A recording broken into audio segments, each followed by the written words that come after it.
SMA, kepala sekolah. Diamanai sebagai kepala sekolah, Pak. Alhamdulillah. Di SMK, SMA apa? Di SMA Islam Terpadu Ulil Albab, Pak, dekat Unrika. Oh iya, Bu Yani ya. Kenapa Ya. Yani, Bu? Kenal, Pak. Beliau kepala sekolah SDIT. Oh, beliau kelas IT ya. Terus suaminya ketua yayasan, Bu ya? Oh, enggak. Kalau Bu Yani siapa ya? Nah, ada dosen kami ekonomi, Bu Yani namanya, dosen ekonomi. Kalau saya dia di Bukan beliau, Pak. Bukan beliau ya. Bukan yang itu ya. Bukan yang itu. Dia di yayasan barangkali. Iya, kalau Bu Yani. Iya ya. Ulil Albab itu negeri atau swasta, Bu ya? Swasta, Pak. Swasta ya.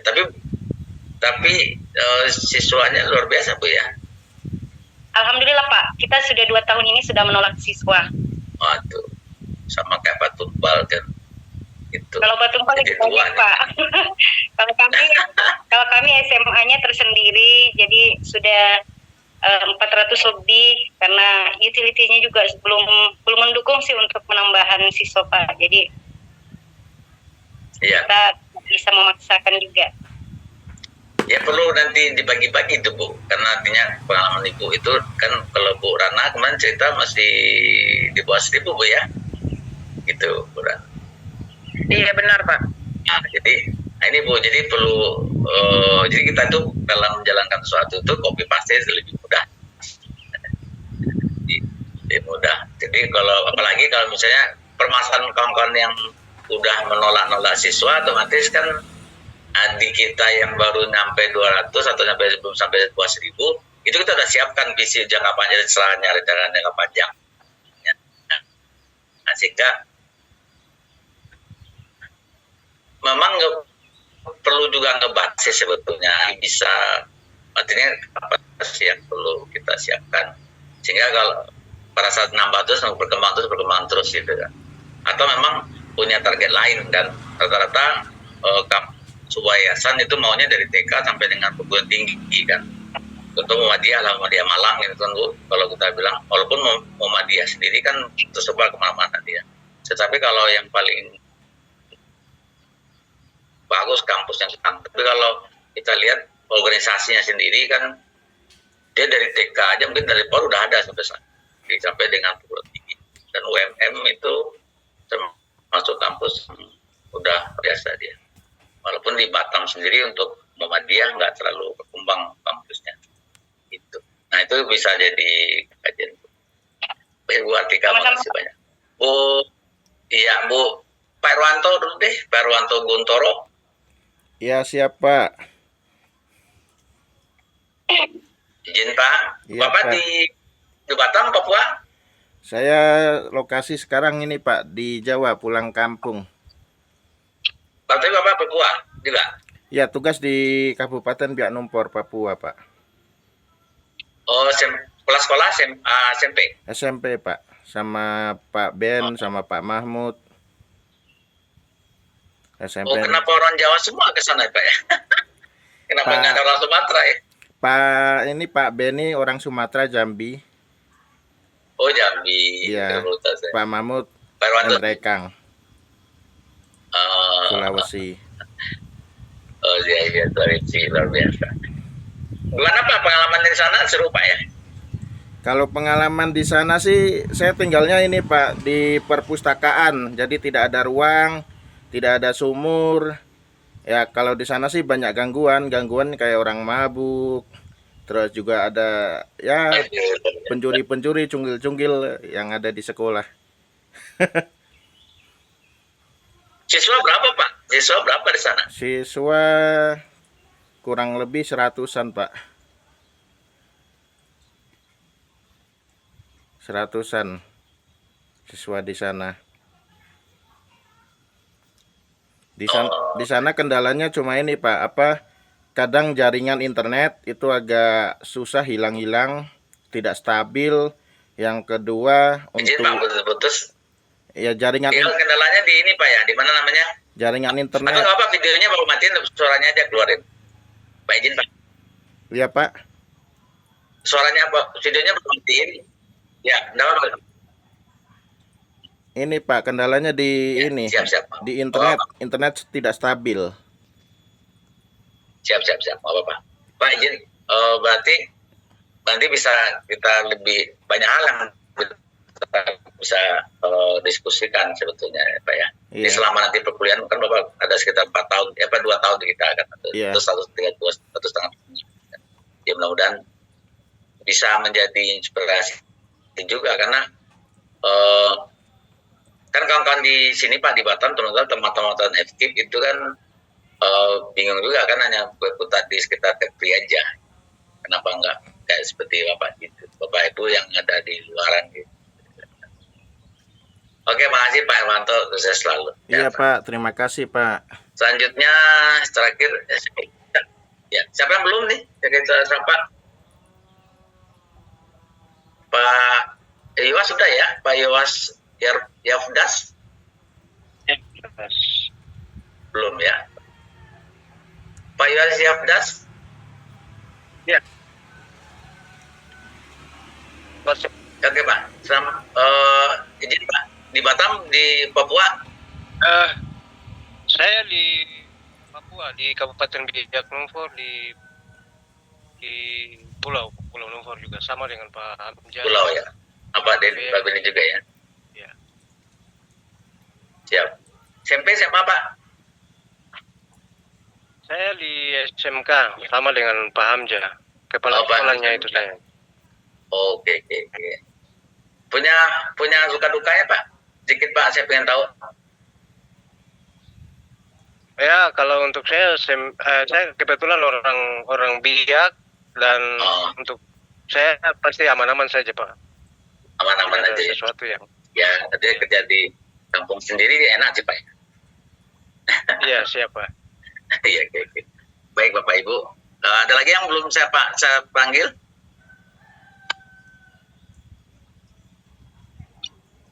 Belum. Udah semua. Kalau masuk ke materi kita lebih santai dari semalam. Karena saya pikir semalam terlalu buru-buru sayanya karena ngejar waktunya. Hari ini kita masuk melanjutkan yang semalam saja, tetapi kita lebih agak santai. Kita close di jam 12 Bapak Ibu, atau memang ada yang punya pemikiran lain? Oke, kita sekarang dari jam 10.37, setengah 11. Kita berharap kita bisa selesaikan di jam 12. Kalau kita ada diskusi sedikit agak panjang, tergantung Bapak Ibu yang kita lanjutkan. Baik. Untuk materi masih melanjutkan materi semalam saya. Nanti tolong diingatkan, saya kan PPT kan saya bagi semuanya. Ada sekitar 108 PPT. Jaringannya kono ra iso krungu. Nanti kalau untuk nanti saya bagi ke Bapak Ibu. Kene mau aku nang kene ra iso krungu suara. Nanti saya kasih ke ketua, mungkin Pak Tempat ada email grup, nanti biar saya ini kan saya sharing dulu Pak.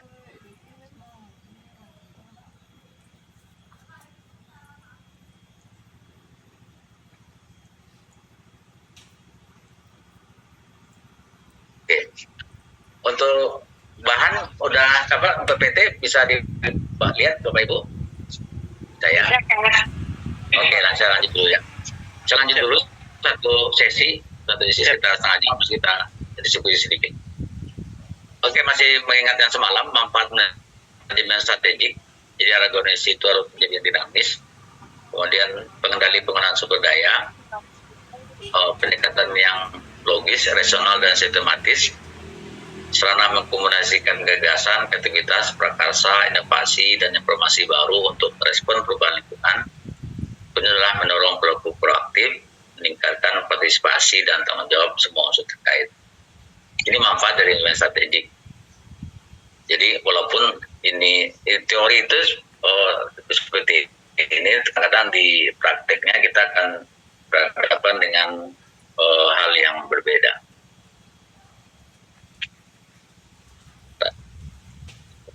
Sekarang kita lihat dulu Bapak Ibu.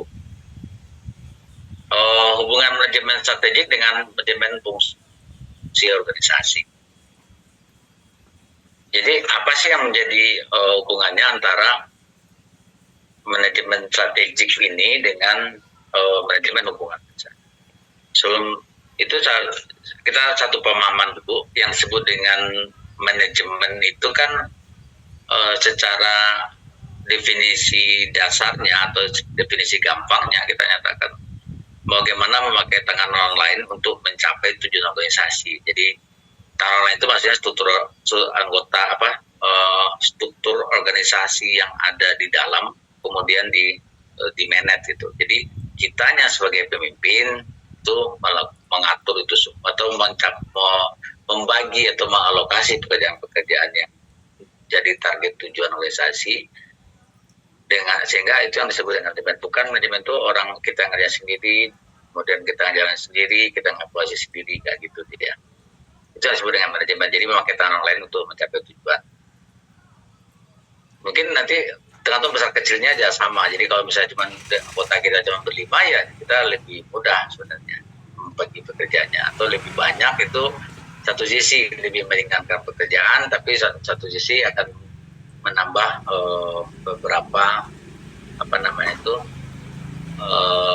hal-hal yang perlu ditingkatkan lagi dalam mengelola tadi itu. Nah sekarang kita kaitkan lagi dengan manajemen strategi tadi. Kita lihat kita bagi ke 3 kelompok komponen manajemen strategi dan manajemen. Nah sekarang komponennya itu adalah capaian. Kalau kita bicara capaian, manajemen strategi itu lebih melihat dari segi visi dan misinya. Jadi apa yang menjadi niatannya, kemudian dalam mencapai niatannya itu apa. Jadi apa mau dibawa kemana nih dalam hal ini. Itu namanya strategi itu melihatnya. Jadi selalu langsung ke capaian dia. Kalau manajemen pasti tujuan dia. Jadi kalau bicara kita di perusahaan tujuannya apa ya, profit ya. Kalau di yayasan ya tetap bahasanya aja yang berbeda, jadi surplus gitu ya. Jadi kalau bicara laporan keuangan Bapak Ibu, apa sih beda laporan keuangan yang ada di yayasan dengan yang ada di perusahaan? Hitungannya sama, mengurangkan uang masuk dengan uang keluar gitu kan. Kalau di perusahaan atau di komersil kita nyebutnya laba. Kalau dia antara biaya pendapatan atau uang masuk itu lebih besar dari uang keluarnya, atau pendapatan lebih besar dari biaya, maka jadi laba dia. Kalau di yayasan kebalik gitu, yayasan mau rubah itu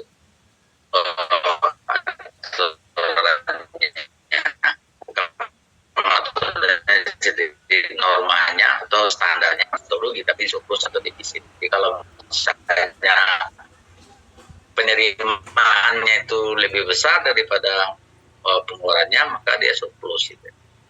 Sama tujuan itu tujuan manajemen. Saya ngelihat kalau di segi penanggung jawab, kalau manajemen strategis apa yang bertanggung jawab ya pimpinan sekolah. Kalau kepala sekolah ya berarti kepala sekolahnya gitu kan. Kemudian kepala sekolah mengalokasikan atau mendistribusikan lagi ke unit di bawahnya. Setiap unit menjadi penanggung jawab dari strategi tadi yang telah dirumuskan di pimpinan. Kalau manajemen itu lebih ke manajemen bidang yang ditargetkan. Atau misalnya bagian keuangan mensupport semua data keuangannya, bagian marketing untuk mencapai targetnya dan seterusnya. RT untuk mencari SDM-nya. Jadi lebih mudah kalau di strategi itu tergantung pimpinannya, pimpinan sekolah. Maka di manajemen itu hubungannya seperti itu. Jadi kalau ilmu manajemen strategi mengatakan siapa sih yang harus punya strateginya? Ya pimpinan lah. Nah nanti pada saat pimpinan udah punya, kemudian dilepas lagi ke manajer bidang. Kemudian yang waktu manajemen strategi itu panjang, jadi makanya ada resra, maka rencana strategis panjang misalnya. Kemudian kalau di manajemen itu bulan ke bulan dia, bisa setahun, 2 tahun, lagi ke bulan ke bulan. Itu menjadi indikator dia bahwa ada pencapaian kinerja tadi. Secara proses manajemen strategi itu ada formulasi, implementasi, dan evaluasi. 3 hal ini yang menjadi tujuannya. Jadi manajemen strategi memformulasikan strateginya, kemudian setelah apa dirumuskan kemudian diimplementasikan dan apa yang dijalankan itu dievaluasi. Jadi itu bahasa yang umumnya kita bilang kan output proses input proses output gitu kan. Nah, jadi kalau di si strategi itu apa sih yang menjadi outputnya, itu formulasi tadi, kemudian prosesnya apa diimplementasikan, outputnya dapat dari evaluasi tadi. Kemudian di manajemen itu memakai POAP tadi, jadi planning, organizing, actuating, dan controlling. Jadi hampir miripnya sebenarnya. Tapi kalau formulasi itu kan lebih menentukan formulanya, bentuk modelnya dan seterusnya, bentuk strateginya.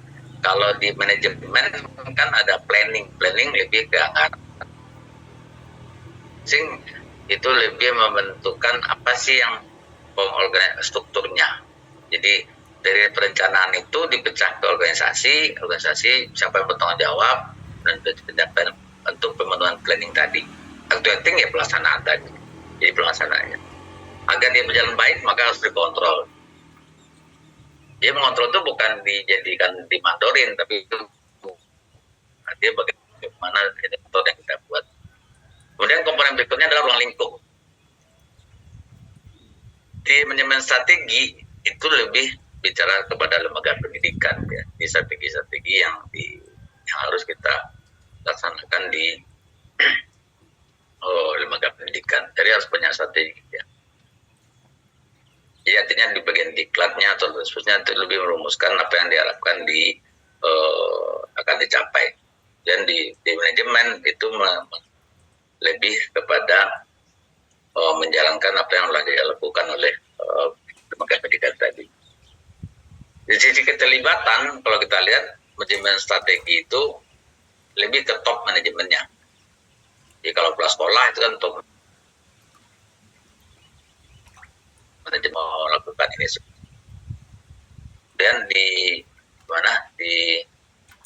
manajemen sendiri, manajer itu ya bisa jadi kalau direksi itu topnya, kemudian ada manajer atau kapak itu bagian dari posisi middle dia. Di segi lingkungan, kalau kita perhatikan, terlalu satu.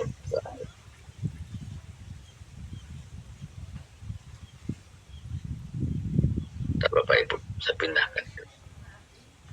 Dari segi lingkungan ada eksternal, jadi manajemen strategi itu lebih menyikapi apa yang dilakukan apa yang dihadapi di eksternalnya atau pasarnya, kebutuhan konsumennya, atau aturan mainnya gitu kan dari dinas misalnya kalau kita lembaga pendidikan atau sekolah.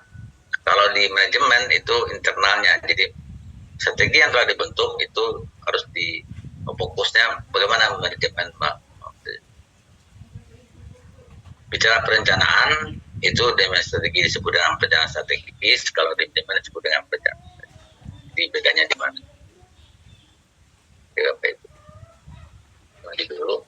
Nah sekarang ada beberapa model, kita nyebutnya model dari tadi. Jadi ada beberapa model, ada Ongaroro, kemudian Kron di Gantoro, Abidun dan Roadmap. Kita lihat. Kita lihat model hangat dulu. Yang pertama kita lakukan adalah environmental scanning dia. Jadi artinya melihat dari lingkungan tadi, lingkungan di sekitar kita tadi. Jadi asupan. Jadi lihat dari eksternal, bagian dari sosialnya, kemudian lingkungan, kemudian general cost-nya, kemudian environmental industrial analisis ya. Jadi di eksternal itu ada beberapa kajian di situ bagaimana kita melihat dari segi sosial atau demografinya, lingkungannya, seperti yang saya lihat Batam dengan Papua berbeda tuh jadinya perumusannya. Jadi dalam model Hanger ini yang pertama kita lihat dulu nih, kita scanning dulu lingkungan kita baik dalam eksternal maupun internal. Kalau internal pasti dari segi struktur organisasinya, dan bagaimana chain of command-nya, kepemimpinan tadi, kemudian kultur budaya kerja kita bagaimana, ya, kemudian ekspektasi nilai yang diharapkan, resources atau sumber daya yang kita punya, kan pasti itu dilihat tuh. Jadi lebih detailnya intinya bahwa di dalam model hangar itu yang lebih banyak itu kita dasar peletakannya itu apa sih yang dibutuhkan oleh lingkungan, baik dari segi eksternal dan internal. Setelah itu dapat, baru kita bisa tahu strategi formulasinya atau apa sih yang menjadi strategi kita. Nah, kita pecah lagi, ada 4 di situ, ada misi, ada objektif, ada strategisnya, ada policy, ada kebijakannya. Jadi kita pahami dulu misinya apa nih. Jadi misinya, misalnya alasan untuk kita bertahan itu apa, atau menjadi permasalahan penjawab dari tadi frontal scanningnya apa. Jadi itu yang diterjemahkan atau ditulis dulu di situ. Kemudian objektivitasnya, what result to accomplish by when, jadi maksudnya segi waktunya atau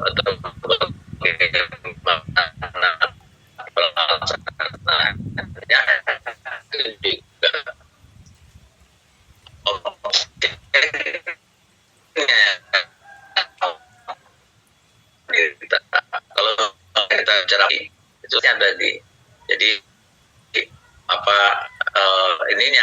namanya itu kebijakannya targetnya atau resultnya, tujuannya tadi, hasil yang akan didapat itu apa.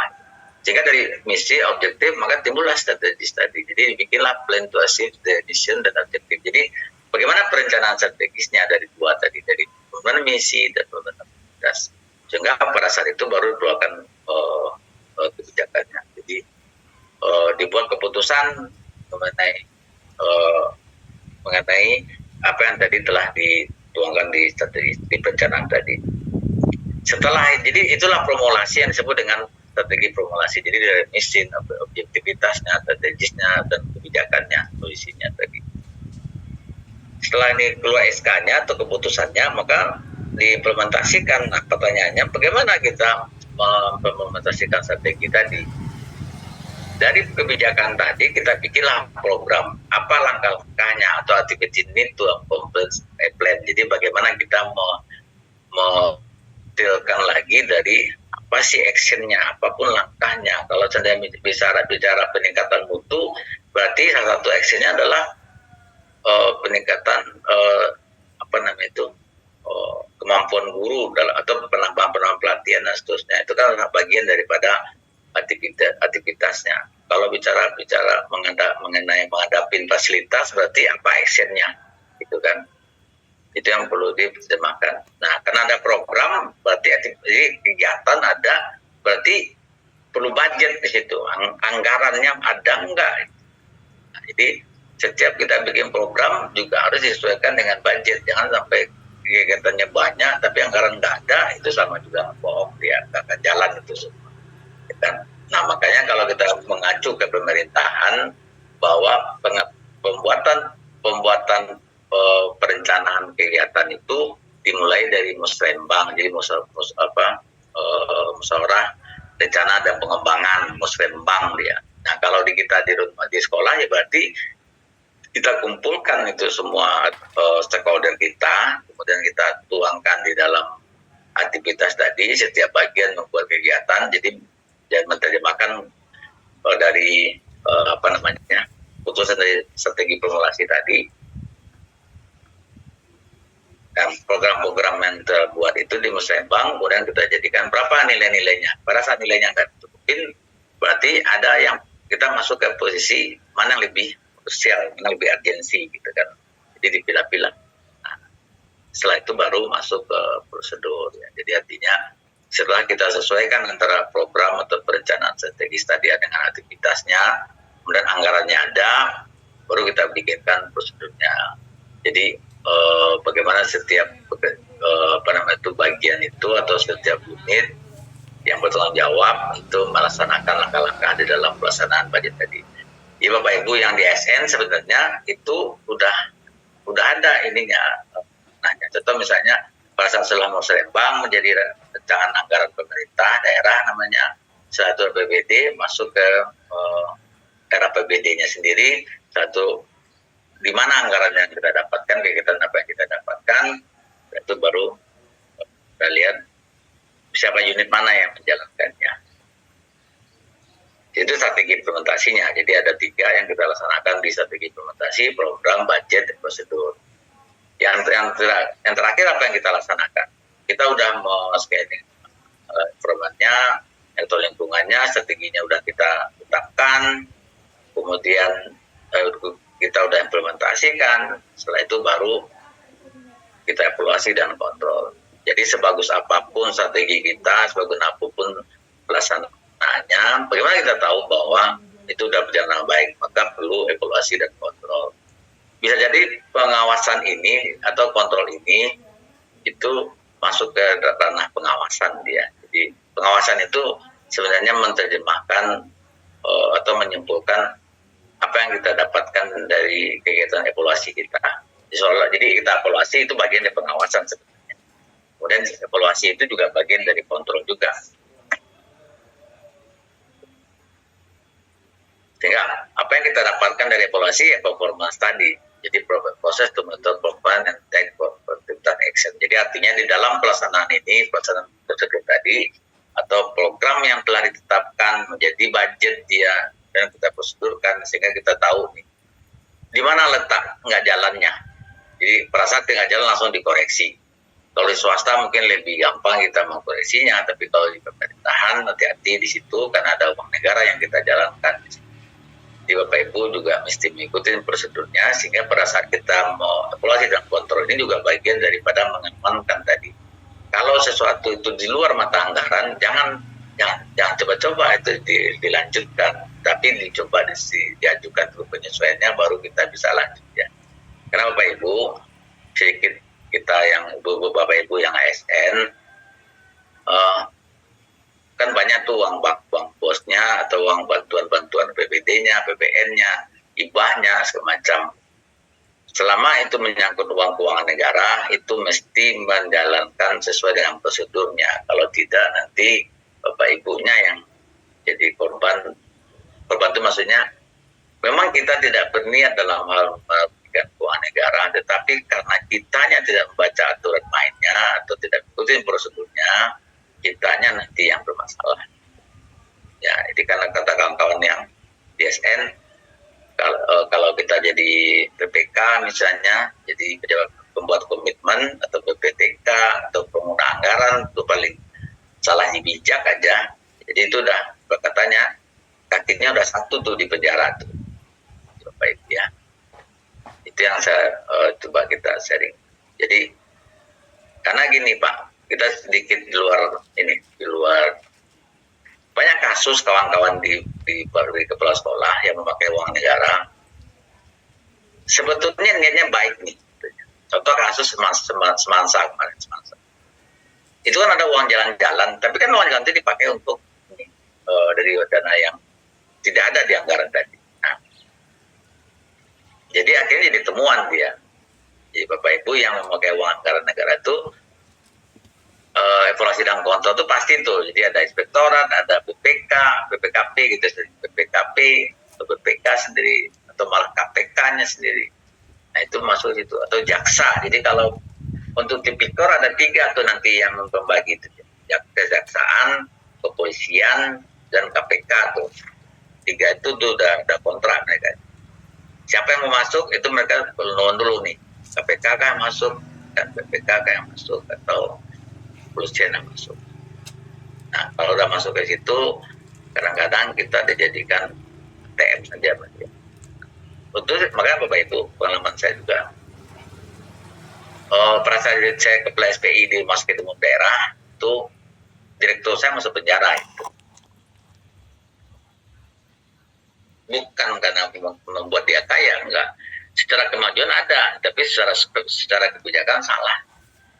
Atau mencoba berani mengambil keputusan yang tidak ada di dalam aturan mainnya itu. Jadi Bapak Ibu yang di SN itu saja yang saya coba ingatkan. Biasa karena rata-rata saya jadi BIMTEK itu pengolahan keuangan daerah, sistem pemerintah daerah, sistem informasi pemerintah daerah, kinerja itu. Jadi artinya ilmu-ilmu itu yang saya paparkan, sehingga saya juga sedikit banyak, walaupun secara dunia nyatanya hanya sebentar saya pakai.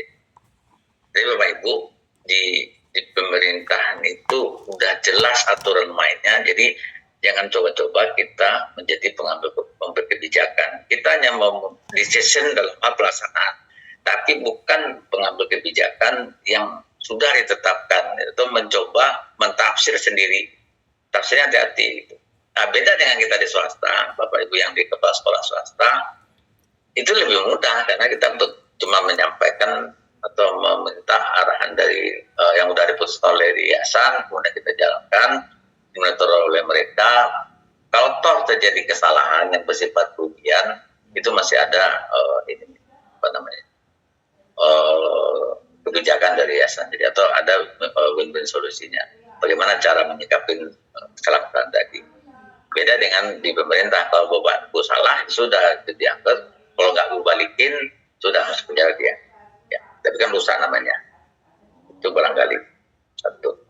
Atau ada yang ini seru nih Bu, Bapak Ibu. Ada yang Bapak Ibu yang ASN yang mau komentarin, silakan dulu.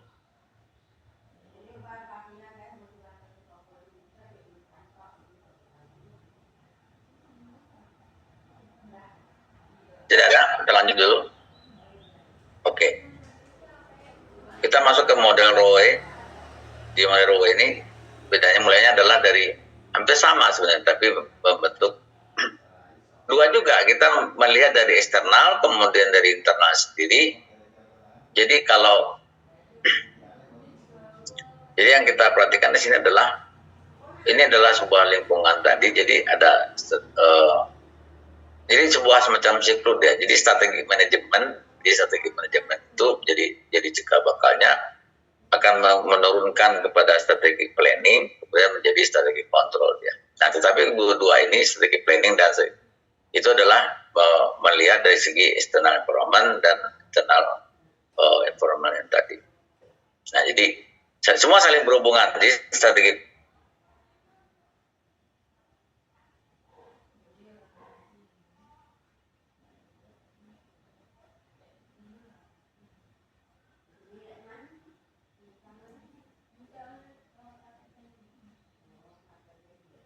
yang tersedia. Jadi kalau model ROE itu lebih satu sama lain itu tidak bisa dipisahkan. Contoh misalnya planning strategi planning itu dengan resource recruitment itu menjadi bahannya, tapi juga melihat dari segi organisasi strukturnya dilihat dulu. Nah, tetapi kan kalau kita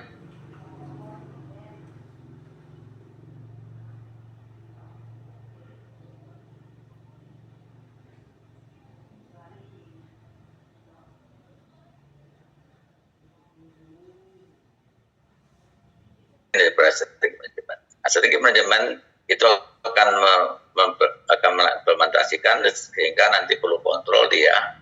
Di strategi kontrol itu juga akan melihat dari apa yang disampaikan, apa yang dilihat. Tetapi strategi kontrol juga memperhatikan bagaimana budaya kerja atau struktur organisasinya dan bagaimana resource programnya. Begitu seterusnya, Bapak Ibu. Jadi semua unsur yang ada di mempengaruhi organisasi kita atau sehingga itu menjadi strategi plan. Baik, sekarang kita masuk ke itu dua model yang kita lihat jelas.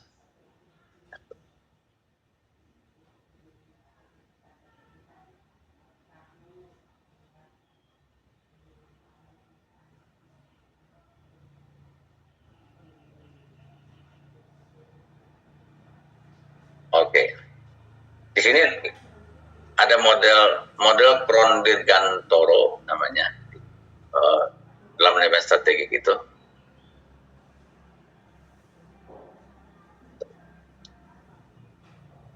Nah, dia membagi-bagi lagi modelnya itu dengan pola seperti itu.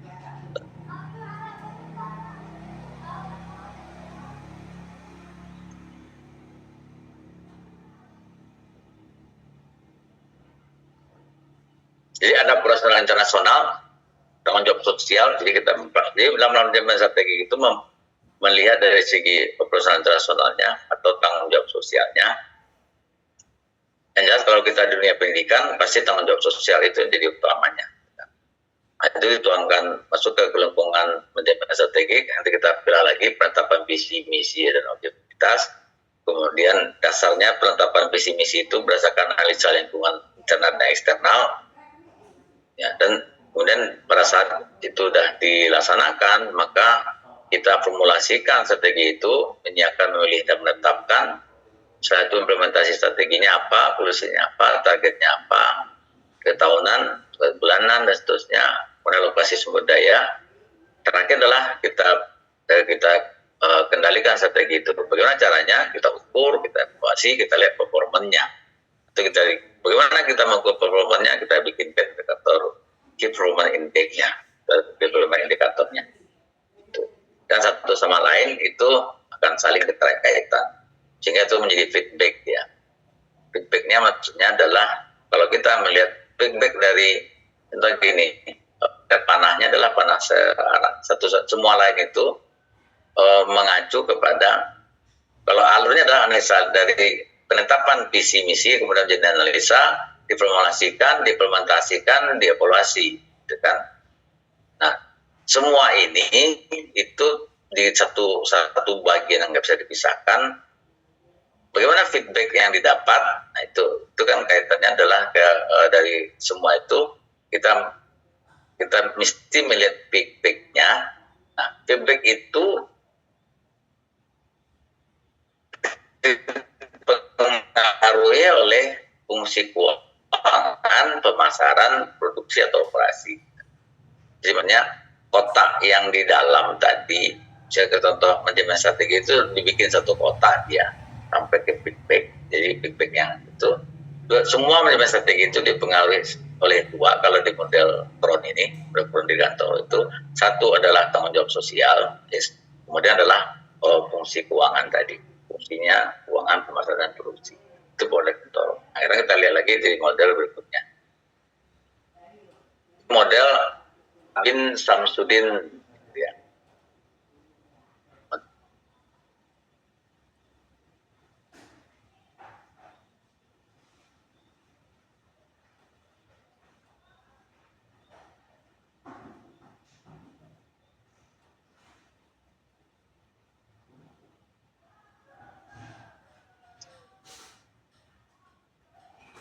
Sebelum sampai ke ke strateginya, kita mulai dari analisis pihak berkepentingan. Jadi apa sih maunya? Dan pasti anak kepentingan itu siapa? Kan kalau kita di yayasan ya pasti yayasan apa sih maunya gitu kan. Pentingannya apa gitu. Pasti kalau perasaan pendirian sebuah lembaga pendidikan itu yang jadi visinya adalah bagian dari masyarakat di dalam peningkatan kecerdasan bangsa misalnya. Jadi itu misalnya kepentingannya. Tapi kan di dalam visi yang nggak diungkapkan adalah bagaimana kita mengimplementasikan dengan baik itu, kemudian bisa besar dan bisa mengembalikan dana-dana yang sudah ditanamkan di situ. Atau kalau dia bicara sumbangan sifatnya yayasan itu bisa jadi orang-orang yang menyumbang ikhlas dia. Tapi kebanyakan sekarang dunia pendidikan itu lebih bentuk orang yang berinvestasi di situ rata-rata pengen uangnya kembali gitu kan. Tapi juga ada beberapa yayasan yang betul-betul murni semuanya itu adalah dana-dana yang ditanam tanpa ada keinginan untuk mendapatkan keuntungan di situ. Setelah itu dapat, maka kita rumuskan visi, misi, dan tujuan. Setelah kita, jadi artinya agar visi misi dapat berjalan baik, maka kita rumuskan lagi di bidang dan sebagainya. Ya.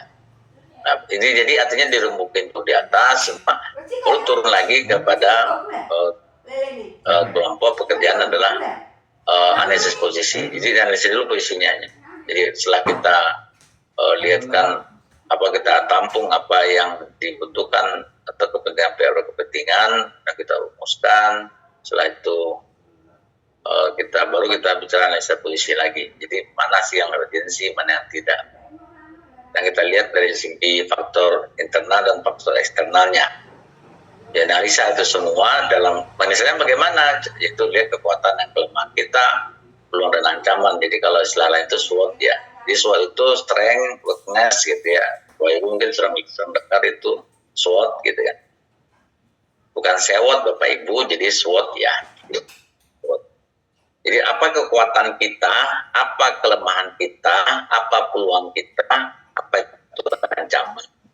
Itu SWOT. Ya, strength-nya apa, kuatnya apa, weakness-nya apa, gitu kan. Kemudian opportunity-nya, peluangnya apa. Dan setelah itu kalau di suatu baru nanti ancamannya apa. Setelah itu baru dirumuskan menjadi sasaran dia. Baru setelah itu dari analisa posisi, lihat dari SWOT tadi, kekuatannya apa, kelemahannya apa, peluangnya apa, itu ancamannya apa, baru kita rumuskan. Rumusan itu nanti dipengaruhi oleh asumsi, dan kita juga melihat dari sisi kebijakan. Di asumsinya, contoh misalnya kita tahu apa dunia itu apa keterbatasannya sendiri, jadi kita udah bisa perkirakan. Kebijakan ada aturan-aturan yang sudah dibatasi oleh pemerintah, misalnya aturan mainnya, atau dari yayasan batasan kita sendiri. Baru setelah itu kita sekali lagi baru kita jadikan sebuah rumusan strategi dia. Nah, strategi ada baru program, setelah program ada diimplementasi, di pengendalian, di evaluasi. Jadi mirip-mirip dari model yang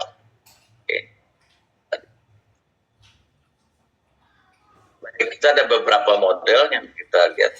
Sebetulnya intinya sama sebenarnya, model manapun Bapak Ibu pakai, jadi model ROI maupun di kantor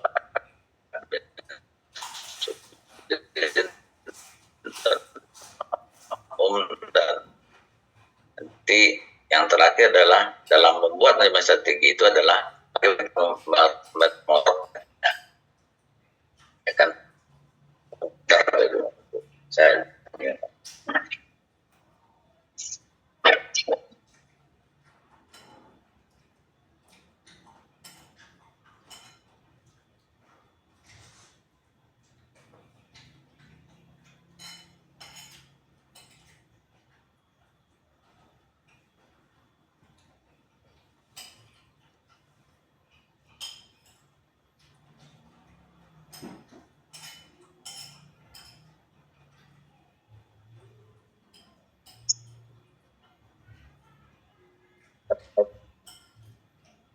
Bapak Ibu, sebelum ke roadmap ada diskusi sebentar, bisa minum.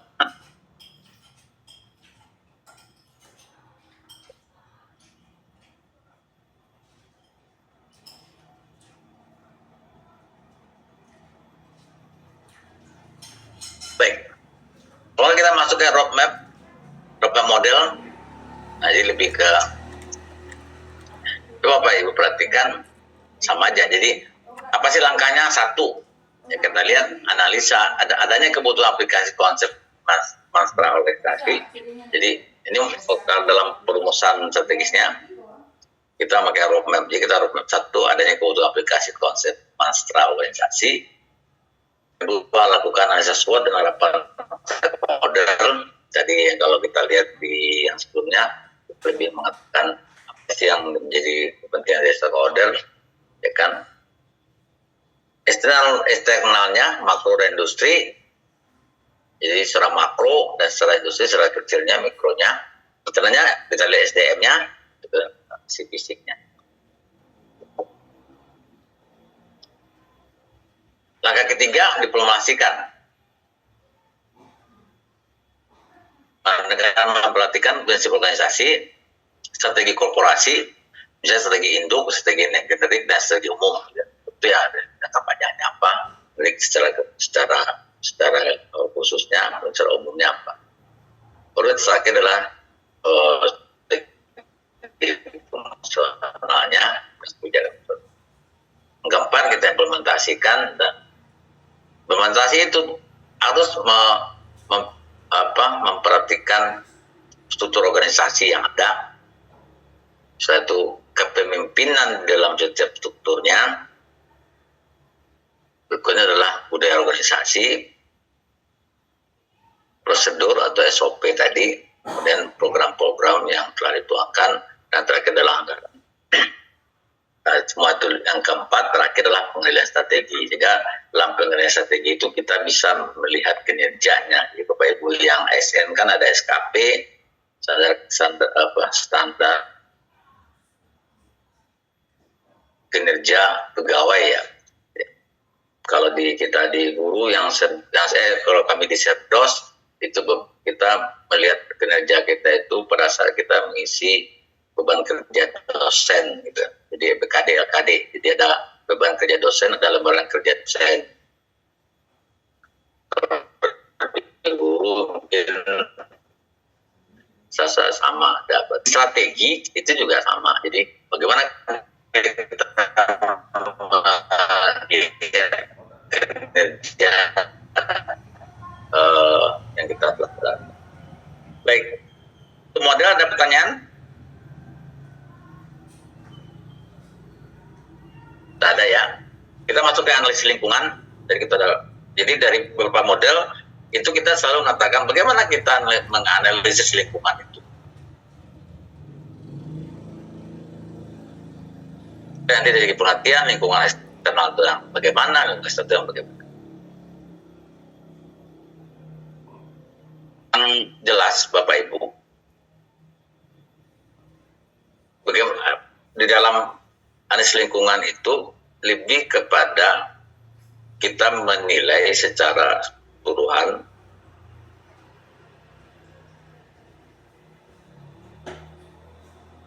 atas bagaimana kita menilai keseluruhan lingkungan itu baik secara eksternal maupun internal. Sekarang bagaimana yang eksternal?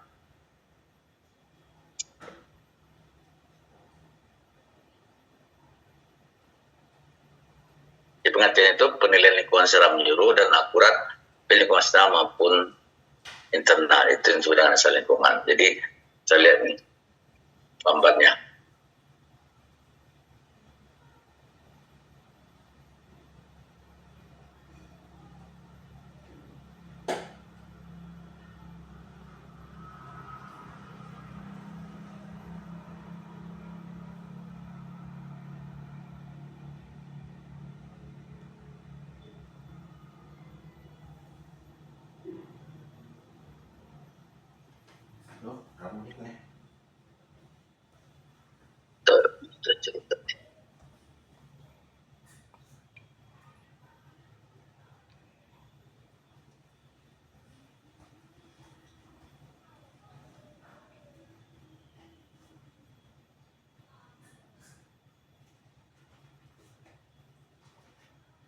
Bapak Ibu, ini internal ya. Jadi ini gambar yang menggambarkan bagaimana kita menganalisis internal kita. Jadi internal improvement, jadi struktur organisasi kita, budaya kerja kita yang bagaimana, kemudian resources SDM kita atau pegawai kita itu kita perhatikan. Contoh misalnya di tingkat struktur organisasi, apakah struktur organisasi kita sudah sesuai dengan struktur organisasi lembaga atau badan yang udah sesuai dengan idealnya atau normatifnya.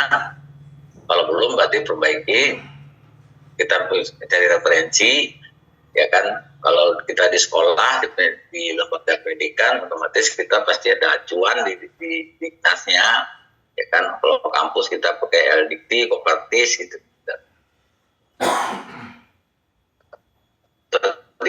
Akreditasinya juga standar itu membangun struktur tadi. Bisa antara kultur di Batam dengan kerja Batam dengan dunia kerja di Papua itu sangat berbeda. Tantangannya, sehingga itu perlu dikaji di situ. Resources pasti kalau tadi yang kita Pangkal di Papua menyatakan keterbatasan terhadap tenaga pengajar sehingga saling bantu satu supply itu kan juga bagian. Nah, sebenarnya strategi itu Bapak Ibu secara langsung pada saat kita membuat kebijakan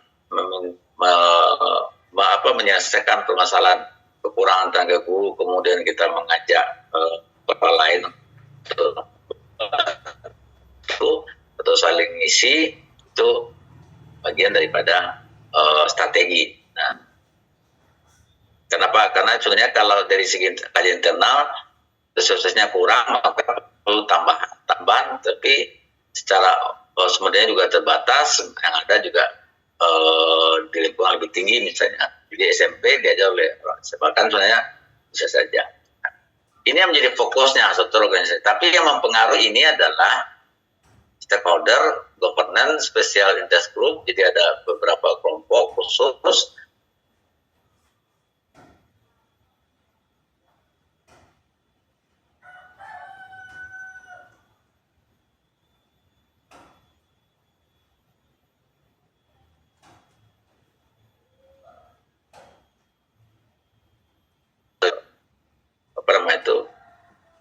Bekerja, apakah nanti SPSI atau persatuan guru gitu kan, ada supplier yang juga kita, nah itu di internal yang internal formatnya, yang jadi ini fokus. Di selain yang di luar ini ada lagi yang mempengaruhi adalah secara keseluruhan adalah social environment.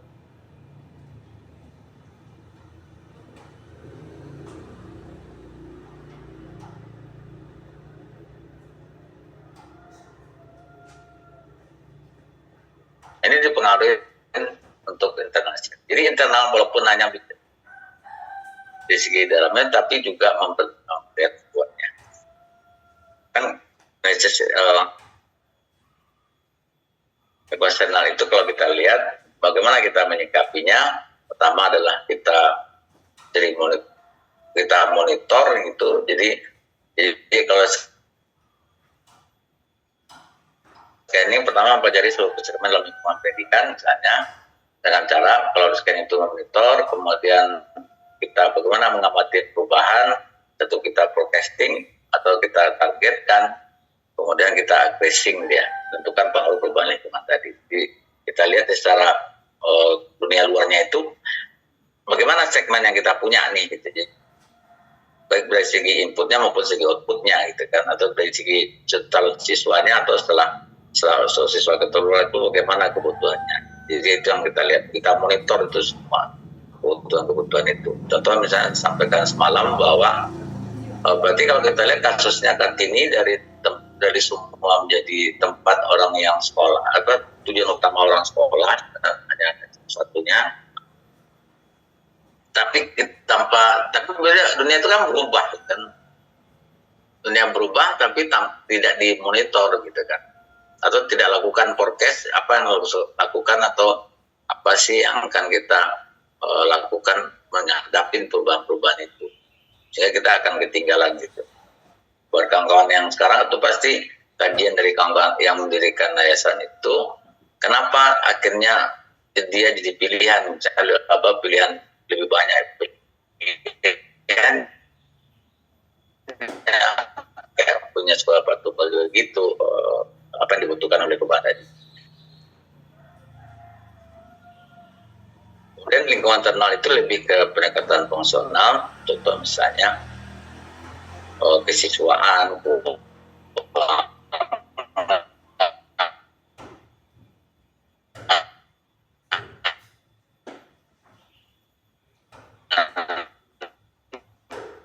pendidikan, pengajaran, lingkungan kita, siswa kita dulu nih, misalnya pendekatan siswaan kita apa sih yang menjadi masalahnya gitu.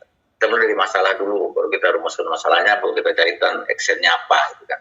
Nah, ada kalanya karena faktor kesiswaan ini kan, apakah bicara kuantiti contoh misalnya akan berdampak terhadap keuangannya.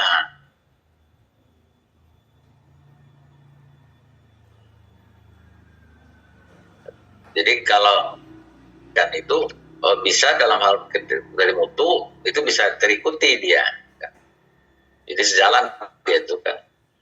Tapi ada kalanya, oke, siswanya sedikit, juga sedikit, tapi mutunya jadi salah satu target tuh. Jadi itu perlu strategi yang perlu dipikirkan, yang mengandalkan dari segi dana itu dari SPP saja gitu kan. Tetapi dari kawan-kawan sendiri di swasta melihat peluang-peluang bahwa di pemerintahan itu kan ada hibah, ya kan. Ada beberapa sekolah yang saya tahu kayak punyanya apa, yang Wajirin itu yang dititipkan lama, ya kan itu yayasan masjid awalnya, kemudian bikin SMP, tetapi di situ ada dalam pengurus ada anggota dewan, sehingga hibah anggota dewan itu bisa banyak dapat dia, bisa ngebangun, jadi tanpa mengandalkan SPP siswa, kita bisa ngebangun. Ada beberapa juga yang contoh, saya punya kawan punya panti asuhan tuh di Tiban itu datang menjadi juga swasta itu LPAD lah, lembaga Kristanana LKH ya di bukan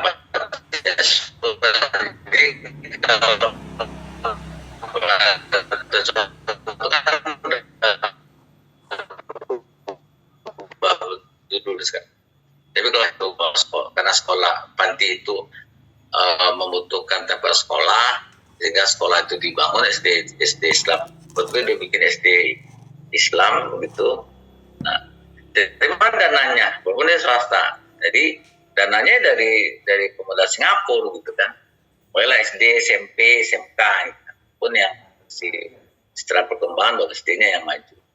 Itu jadi artinya keuangan ini tidak melulu faktor itu dipengaruhi oleh jumlah siswanya, tetapi juga bagaimana kitanya sebagai pengelola itu bisa memainkan itu, bisa mengatur strategi kita. Jadi kita jangan selalu mengatakan itu objeknya adalah kalau siswa sudah sedikit kita nggak bisa berkembang. Kata siapa? Banyak sekolah-sekolah yang tumbuhnya bukan dari siswanya, gitu. Tapi mulai dari jaringan-jaringan tadi. Nah, kemudian di segi pendidikan berarti kan itu memang udah tugasnya kita buat pendidikan dan pengajaran, itu suatu hal yang tidak disahkan. Kayak kami di kampus itu kan udah jelas tuh kalau kita jadi dosen ada 3 yang kita jalankan di Dharma Universitas. Satu pengajaran, kedua itu adalah pengabdian, yang ketiga penelitian. Jadi seorang dosen 3 ini nggak mungkin ya, harus dilakukan karena seorang dosen tak bisa satu aja dia ambil pengajaran aja, pengabdian nggak ada, penelitian nggak ada, ya sudah berarti kinerja itu enggak hijau dia kalau merasa kita ngisi aplikasinya, gitu ya. Tidak memenuhi syarat, ya. Jadi ada standar indikator yang ditetapkan di kami itu 12 SKS ya. Jadi semua, tapi 12 SKS itu tidak bisa, walaupun pengajarnya 24 tapi tidak ada penelitiannya, ya nggak bisa juga. Ya selesai dia. Terlalu banyak pun nggak bisa. Jadi kalau 30 SKS, 24 SKS ngajar gitu kan, itu nggak bisa. Sementara butuhnya cuma 6 SKS atau 9 SKS. Kenapa? Karena kalau semakin banyak kita ngajar, otomatis ya mutunya juga kita harus pikirkan. Jadi pendidikan itu dari segi pengajaran ya. Nah, dan yang kedua penting adalah peningkatan persentase sumber daya manusianya. Nah, sumber daya manusia tidak di perubahan dimensinya sendiri. Bagaimana seorang pimpinan itu bisa memberikan pemahaman kepada anggotanya atau sumber dayanya, aku memang target tadi atau menjalankan strateginya tadi. Jadi ya kan di pimpinan itu kalau di sumber daya manusia itu ada gaya kepemimpinan dia yang selalu saya pakai itu cuma 2 aja. Jadi ada gaya kepemimpinan transaksional namanya, ada gaya kepemimpinan nasional. Jadi Bapak Ibu yang pimpinan itu juga harus ada modelnya. Kalau gaya nasional itu memotivasi karyawan dengan cara memberikan semacam transaksi atau semacam imbalan yang akan dia peroleh berasa dia mencapai tujuan tadi atau memperoleh target tadi. Itu transaksi ya. Jadi kita menerjemahkan visi misi kita atau Dengan cara kalau kamu tuh sampai misalnya mencapai target, maka kita tambahkan bonus misalnya, itu kan bagian dari transaksi dia. Tapi lebih membawa mindset atau memberi motivasi kepada bawahan kita untuk bersama-sama menjadi satu tim yang solid untuk mencapai tujuan. Jadi mentransformasikan apa maunya pimpinan atau maunya yayasan atau maunya pemerintah dalam ini untuk memenuhi tadi itu. Jadi mentransformasi ke bawah. Agak berat itu caranya. Biasanya kita pakai dua tadi. Jadi kita gabung aja. Jadi ada lagi terakhir itu gaya pimpinan kita adalah menggabung antara transformasional dan transaksional dengan transformasionalnya digabung. Jadi kita berikan pemahaman bahwa pencapaian tujuan organisasi dengan target yang sudah ditentukan itu harus kita capai dengan pola-pola tadi. Dan kalau sudah tercapai, berarti itu dikasih tahu, ditransformasi dulu, diberikan dulu, dipaparkan dulu, dipresentasikan dulu, gitu kan, sehingga nanti baru kita iming-iming dengan transaksi tadi. Itu yang menjadi pendekatan fungsional. Sekarang bagaimana dengan teknik rantai nilai? Jadi kita melihat atau kita memperhatikan aktivitas utamanya apa, di soal itu job desk-nya apa, jadi apa yang harus dijalankan, tanggung jawabnya apa, gitu kan, dan kaitannya dengan unit lain itu apa, itu yang dianalisis.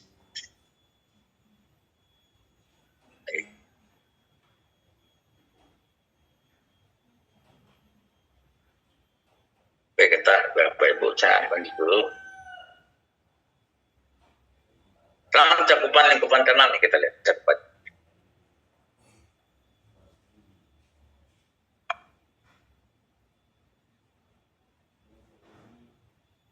Cakupan lingkungan internal.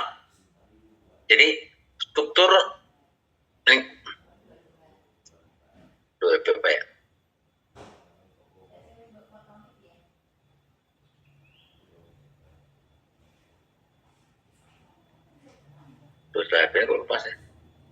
struktur laporan termasuk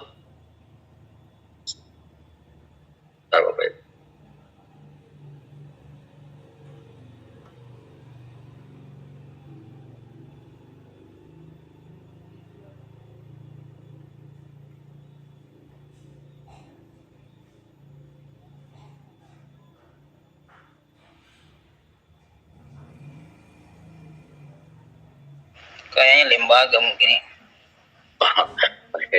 Oke, Pak. Jadi yang Pak. Oke, kita anggap asumsikan ini ya. Jadi struktur lembaga pemerintah nggak bisa juga, Pak. Kita ambil struktur organisasi aja. Jadi struktur lembaga itu termasuk susunan dan pendapatan personilnya. Ya. Kalau kita lihat itu ya. Kemudian sistem daripada sistem lembaga tadi dalam mencapai efektivitas termasuk efektivitas masih internal. Jadi ini masih bicara cakupan lingkungan internal tadi. Yang ketiga adalah sumber daya manusia atau SDM. Yang kita kaji di situ adalah profesionalismenya. Jadi bagaimana seorang itu profesional atau mengerjakan sesuatu sesuai dengan tugasnya, dan komitmennya yang penting. Jadi komitmen, kan bahasa komitmen itu lebih apa ya? Orang bisa gampang mengatakan, ya komit kita, tapi kadang sudah dilanggar. Jadi komitmen lebih kepada janji atau kesepakatan. Kemudian kemampuan, di sebenarnya itu lihat kemampuannya tadi. Jadi kalau kita tarik ke, jadi kalau Bapak Ibu itu, jadi ada istilah coaching dan mentoring gitu ya, coaching dan mentoring. Jadi kita itu sebagai pimpinan itu harus mengcoaching atau melatih dan mementor, sehingga nanti kita bisa mendapat kemampuan daripada kita. Nah, jadi kemampuan ini ya, kalau kan ada istilahnya gini, perasaan kita mendapatkan sumber daya manusia kita atau karyawan kita, maka kan kita rekrut. Jadi kalau siklusnya itu rekrutmen, seleksi, kemudian training, pelatihan, kemudian tempatkan, kemudian dimonitor dan evaluasi.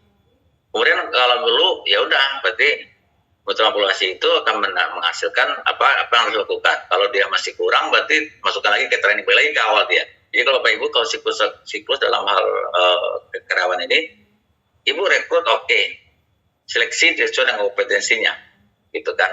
Pada saat sudah selesai, itu tidak selesai hanya oke, besok kamu kerja ya, nggak gitu. Jadi harus di training dulu nih. Kenapa harus di training? Agar dia memahami lingkungan internalnya, tempat dia yang baru, tempat dia yang jadi tanggung jawab dia. Setelah di training disesuaikan dengan pemahaman dia dengan atau kemampuan dia. Setelah itu disesuaikan dengan budaya kerjanya di tempat kita terima organisasi kita. Terus setelah itu kita tempatkan dia. Saya tempatkan bukan monitor dan evaluasi, ya kan?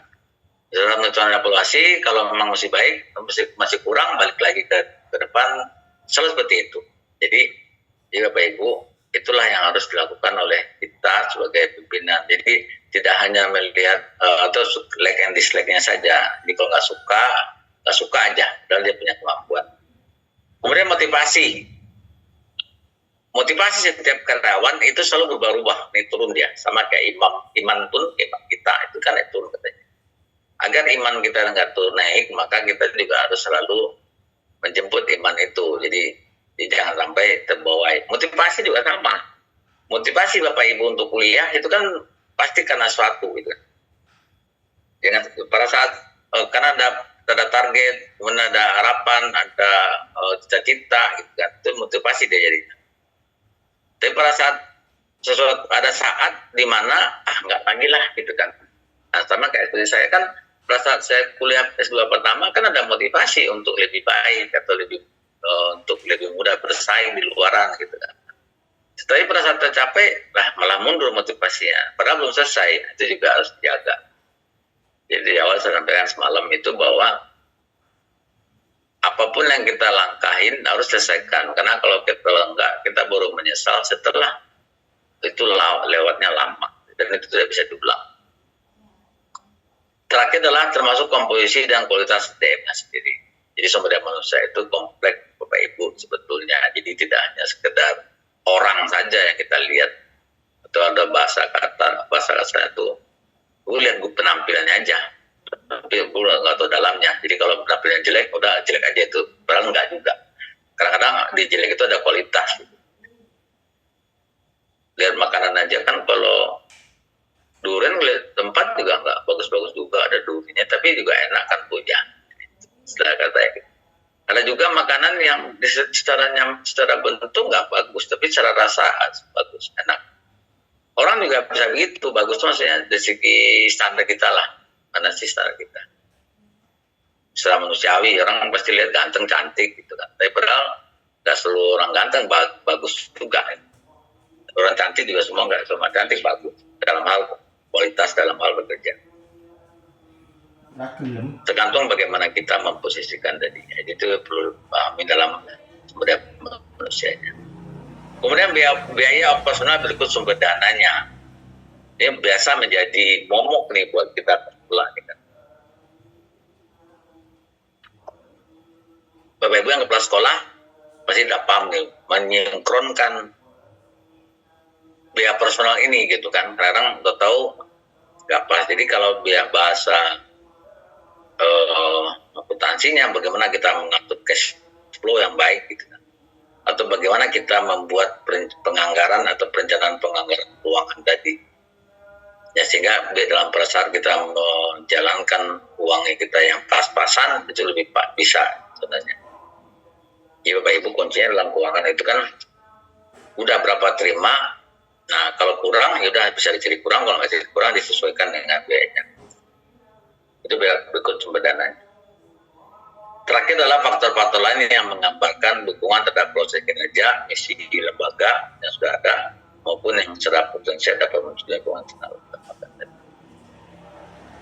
Lembaga terus. Baik, Bapak Ibu. Sekarang, lanjut dulu beberapa slide, nanti itu saya minta Bapak Ibu diskusi. Lingkungan internal dan pendekatan fungsionalnya. Sumber daya manusia, jadi kalau dari lingkungan internal itu dari segi fungsi kita lihat, sumber daya manusia yang pertama. Manajemen rumah tangga termasuk keuangan. Jadi kalau oh, memang rumah tanggaan itu artinya di dalam kita mengelola kegiatan organisasi yang pasti nggak bisa dipisahkan dari keuangan yang tadi. Kemudian pendidikan dan pengajaran. Nah, biasanya kita merujuk ke aturan-aturan main yang dilakukan oleh kurikulum dan akreditasi. Kalau di kami itu di LDT gitu kan. Di banyak hal pendidikan ini yang kita mesti lakukan. Manajemen komunikasi dan sosialisasi ini mesti dinamis ya. Jadi setiap masa berubah, maka komunikasi juga harus model berubah. Kan?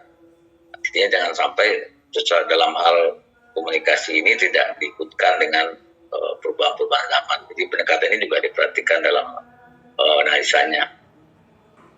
Manajemen pelayanan.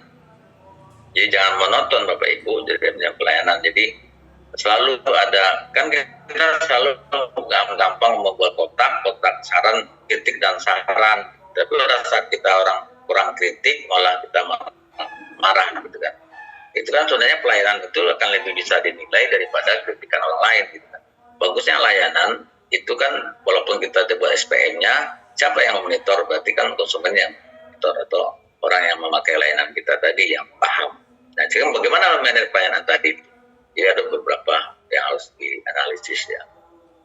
Apakah kita dalam pelayanan itu memakai pola dibuatkan standar pelayanan minimumnya dulu, setelah itu dimonitor dengan pola membuat kotak kritik dan saran atau membuat tempat pengaduan sehingga dalam pelaksanaan itu kita bisa memperhatikan apa kebutuhan dalam hal layanan, apakah SDM-nya gitu ya.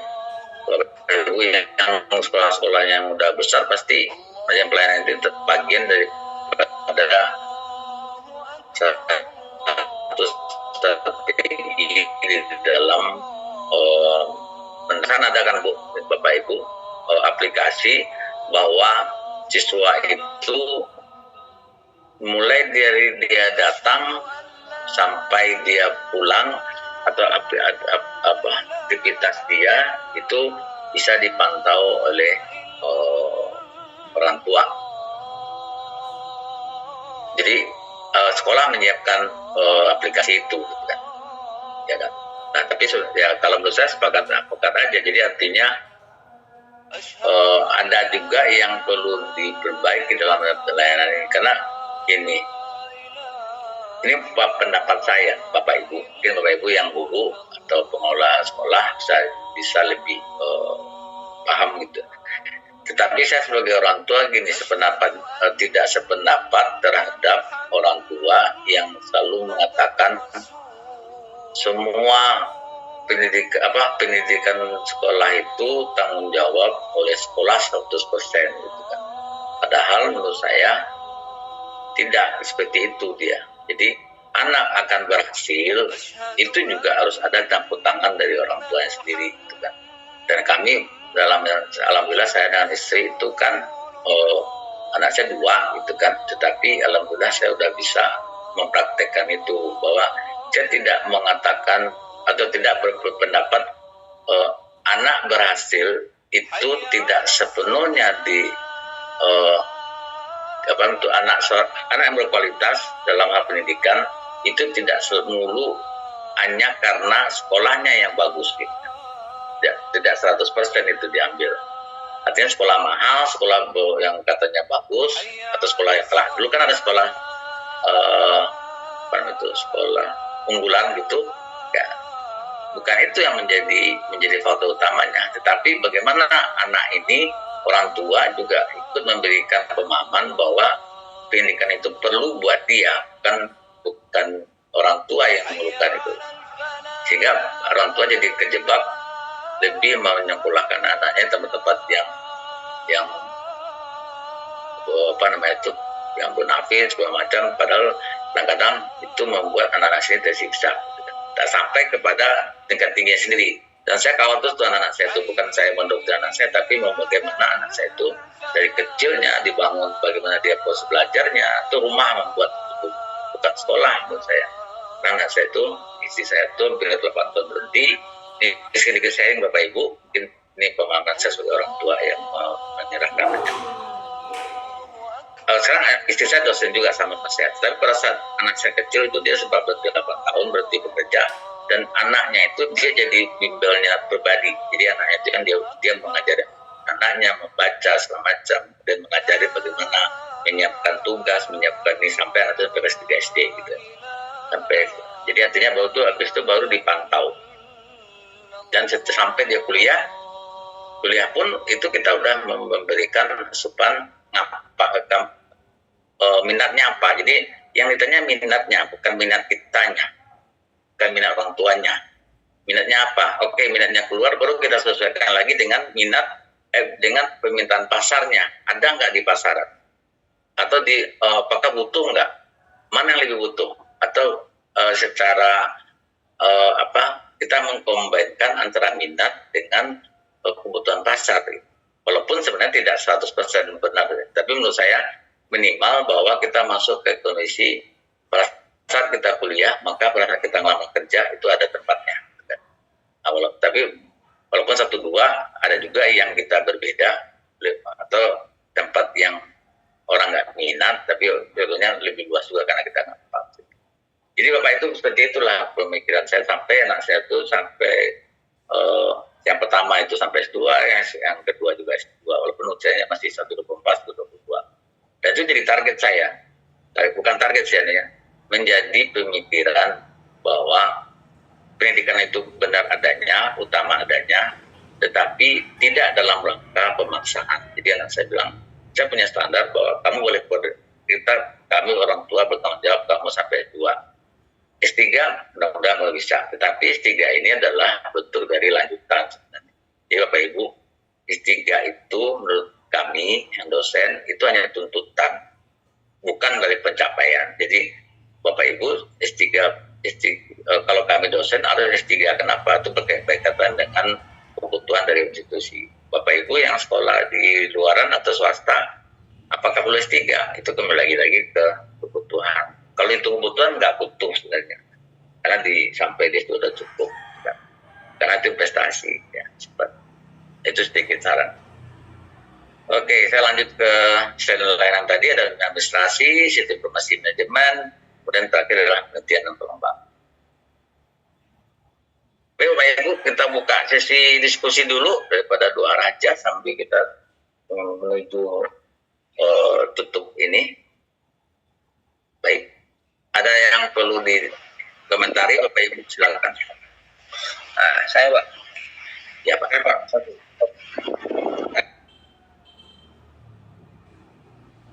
Ya Pak. Tutup dulu Pak. Tutup ini share-nya.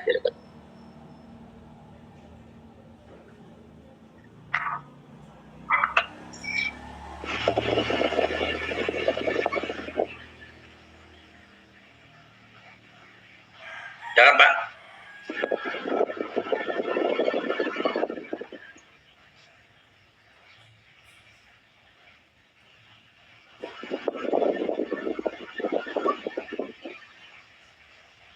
Silakan Bapak yang mau komentar. Pak Mahfud.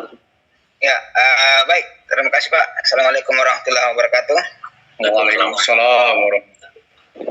Selamat siang menjelang sore untuk waktu Papua. Ya, saya tertarik sekali dengan diskusi kita pada siang hari ini. Dari awal tadi Bapak mengatakan kemungkinan besar pendekatan manajemen strategik yang berlaku di kota-kota besar dengan yang kami alami di daerah-daerah tertinggal itu akan jauh berbeda, dan kami yang sekarang memang merasakan Pak, karena dulu kan kita kuliahnya di kota, terus kemudian sekarang kita sudah bertugas di daerah terpencil kurang lebih sudah 7 tahun, dan betul-betul merasakan bagaimana perbedaan pendekatan-pendekatan yang dilakukan dalam organisasi, khusus dalam organisasi pendidikan sekolah khususnya. Begini Pak, kadang kita juga dalam kebijakan-kebijakan di sekolah itu kita lebih banyak menyelesaikan hanya karena tuntutan daripada kebutuhan. Kenapa seperti itu? Bahkan kita kadang dikejar oleh waktu, deadline dan sebagainya. Sementara kita terbatas pada sumber daya manusia, terus juga akses dan sebagainya. Taruhlah misalnya kebijakan-kebijakan dari pemerintah pusat yang sekarang lagi booming, hampir semua kebijakan itu bersifat digitalisasi dan minim sosialisasi, Pak. Sehingga kita yang di daerah itu kadang-kadang orang di kota sudah berjalan, sudah berlari, kita baru mendapatkan informasi. Belum lagi kita sosialisasi ke teman-teman yang lain, orang sudah mulai berjalan, kita baru mau belajar. Dan ada batas-batas waktu yang ditetapkan oleh pemerintah pusat, sehingga kita terkendala di situ. Akhirnya kadang-kadang kita mengambil shortcut, jalan pendek, bagaimana supaya tuntutan itu bisa sampai. Akhirnya proses-proses yang sebenarnya harus di tagihan-tagihan yang sebenarnya pemerintah pusat, indikator-indikator yang mereka inginkan itu sudah hampir tidak terpenuhi. Kita hanya menyelesaikan tuntutan itu karena tuntutan, Pak. Kira-kira bagaimana pendapat Bapak terkait itu, Pak? Terima kasih. Baik, Pak Mahfud. Sebelum saya ada yang mau komentar, Bapak Ibu, mengenai kita diskusi dulu di Bapak Ibu, ada komentar dulu di antara kawan-kawan, kira-kira atau Bu Cindy mau berkomentar atau ada sedikit tambahan dari Pak Mahfud? Ada yang kasusnya Pak Mahfud, kira-kira Bu Cindy gimana polanya? Masya Allah, sebenarnya kurang lebih sama sih Pak. Untuk di Batam pun juga, terutama untuk di sekolah sini juga ibaratnya kita cuma tinggal ngikutin gitu Pak. Apalagi kan mungkin kalau komentar untuk kasusnya Pak Mahmud, saya rasa nanti mungkin bisa teman-teman yang lain dulu Pak gitu. Tapi kalau untuk kasusnya hampir sama, kurang lebih di pondoknya sini juga begitu gitu. Jadi kita kayak menjalankan apa yang sudah ada. Jadi agak bingung di pengembangan manajemen strateginya ini gitu Pak. Oke. Baik. Ibu Atika, Pak Bu Kepala Sekolah ada kira-kira? Izin Pak Rizky, menyampaikan apa yang saya lakukan saja Pak ya, berdasarkan pengalaman. Jadi begini, ketika dia diamanahi menjadi kepala sekolah, ketika itu kita membuat 2 skenario Pak. Jadi kadang-kadang ini kan ada tadi yang disampaikan tentang tuntutan, gitu ya, tuntutan dari stakeholder lembaga pendidikan, misalnya pemerintah dan seterusnya. Jadi kalau kami kemarin itu skenarionya adalah kita buat 2 skenario intern dan skenario ekstern gitu. Jadi kalau untuk pelaporan ke dinas kita mengikuti aturan sesuai dengan jenis dinas gitu. Tapi di dalamnya kita melakukan skenario yang itu tidak kita publish secara vulgar ke pemerintah gitu. Contohnya adalah ketika itu 2018 ya Pak, diberikan amanah jadi kepala sekolah, kita sudah membuat blueprint bagaimana membuat fleksibel kurikulum. Jadi pemikirannya saat itu bahwa ketika kita hanya melakukan hal yang biasa-biasa saja, maka ya kita akan sama dengan sekolah-sekolah pada umumnya. Tapi kalau misalnya kita mencoba untuk think out of the box, maka kita akan lebih cepat melakukan akselerasi. Itu menurut saya Pak ya, dan alhamdulillah memang di tahun kita kemarin diberikan target oleh yayasan bahwa 3 tahun semua operasional akan mandiri gitu ya. Alhamdulillah dari target itu lebih cepat Pak. 1,5 tahun kita sudah bisa mandiri secara operasional. Kemudian walaupun ketika melihat teori-teori yang Bapak sampaikan tadi gitu ya, karena jujur saya memang tidak punya banyak teori Pak untuk diberikan amanah sebagai pemimpin, dan bahkan saya tidak pernah bermimpi untuk menjadi kepala sekolah, saking saya menikmati sebagai seorang guru wali kelas gitu ya ketika itu. Dan beberapa kali saya mengundurkan diri tapi tidak diterima gitu Pak. Tapi saya melakukan analisis intern, kemudian saya mempelajari secara otodidak sekolah-sekolah Islam yang menurut saya itu layak untuk menjadi rujukan rujukan. Saya pelajari apa yang bisa saya adopsi setelah saya menganalisis karakteristik di intern sekolah kami, di lembaga kami dengan kebutuhan pasar tadi gitu ya. Jadi termasuk tadi yang membuat saya sangat tertarik dengan cara pandang Bapak tadi sebagai seorang tua memaknai peran orang tua terhadap pendidikan anak Pak. Jadi berdasarkan pengalaman dari 2018 saya pernah dilaporkan ke Komnas HAM Pak karena menurut aturan sekolah kita ada boarding school Pak. Jadi ada pelanggaran-pelanggaran itu yang memang tidak bisa ditolerir dan konsekuensinya adalah pembinaan berupa skorsing gitu. Nah sementara menurut sebagian orang bahwa skorsing itu adalah melanggar hak asasi manusia gitu ya. Tapi alhamdulillah saya tidak jadi nggak berani juga orang Komnas HAM datang Pak, karena saya punya data, kemudian kita juga udah melakukan langkah preventif bahwa ketika orang tua masuk ke sekolah kita, maka orang tua harus ikut andil seperti yang Bapak tadi sampaikan, karena sekolah tidak mungkin disamakan dengan laundry gitu ya. Mohon maaf kalau saya istilahkan begitu, ya mungkin kasar. Orang tua membawa pakaian kotor, kemudian di situ diproses, kemudian keluar jadi pakaian yang bersih. Kita tidak mau seperti itu, tapi pendidikan itu akan berhasil ketika ada kerjasama ya tadi segitiga emas orang tua, siswa, sekolah gitu. Jadi itu salah satu menjadi barometer anak-anak bisa diterima di sekolah kami Pak saat ini. Kami sudah berlakukan itu.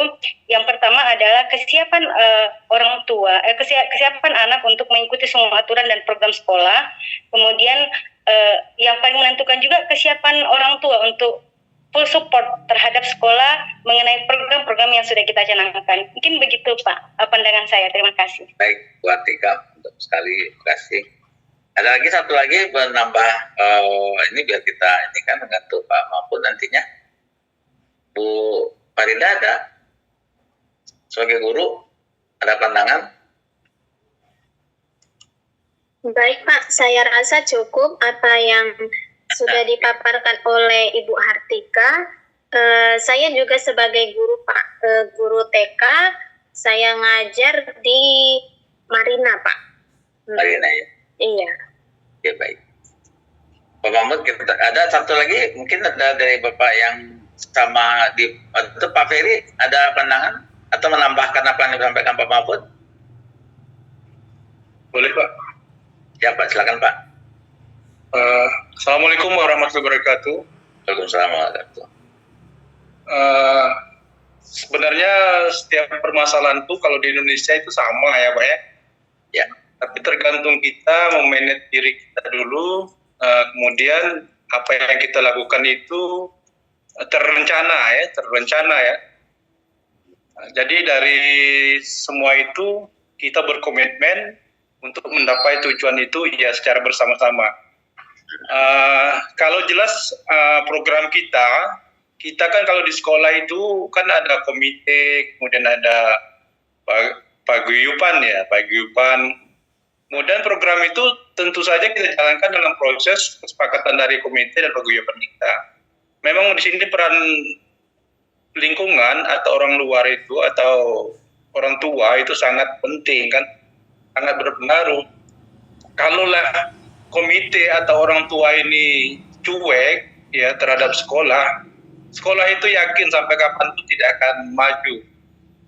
Kota-kota besar itu Pak Mahmud memang komitenya memang jalan Pak Mahmud, itu aja intinya. Mereka itu kalau sumbangan untuk membangun sesuatu misal mungkin mereka itu antusias ya menyumbang gitu. Jadi itu kan dia tahu untuk kebutuhan anak-anak mereka untuk sekolah di sana. Itu mungkin salah satu yang harus kita kembangkan di sekolah kita masing-masing. Mungkin paguyuban itu sangat penting. Kalau mereka udah bisa mengolah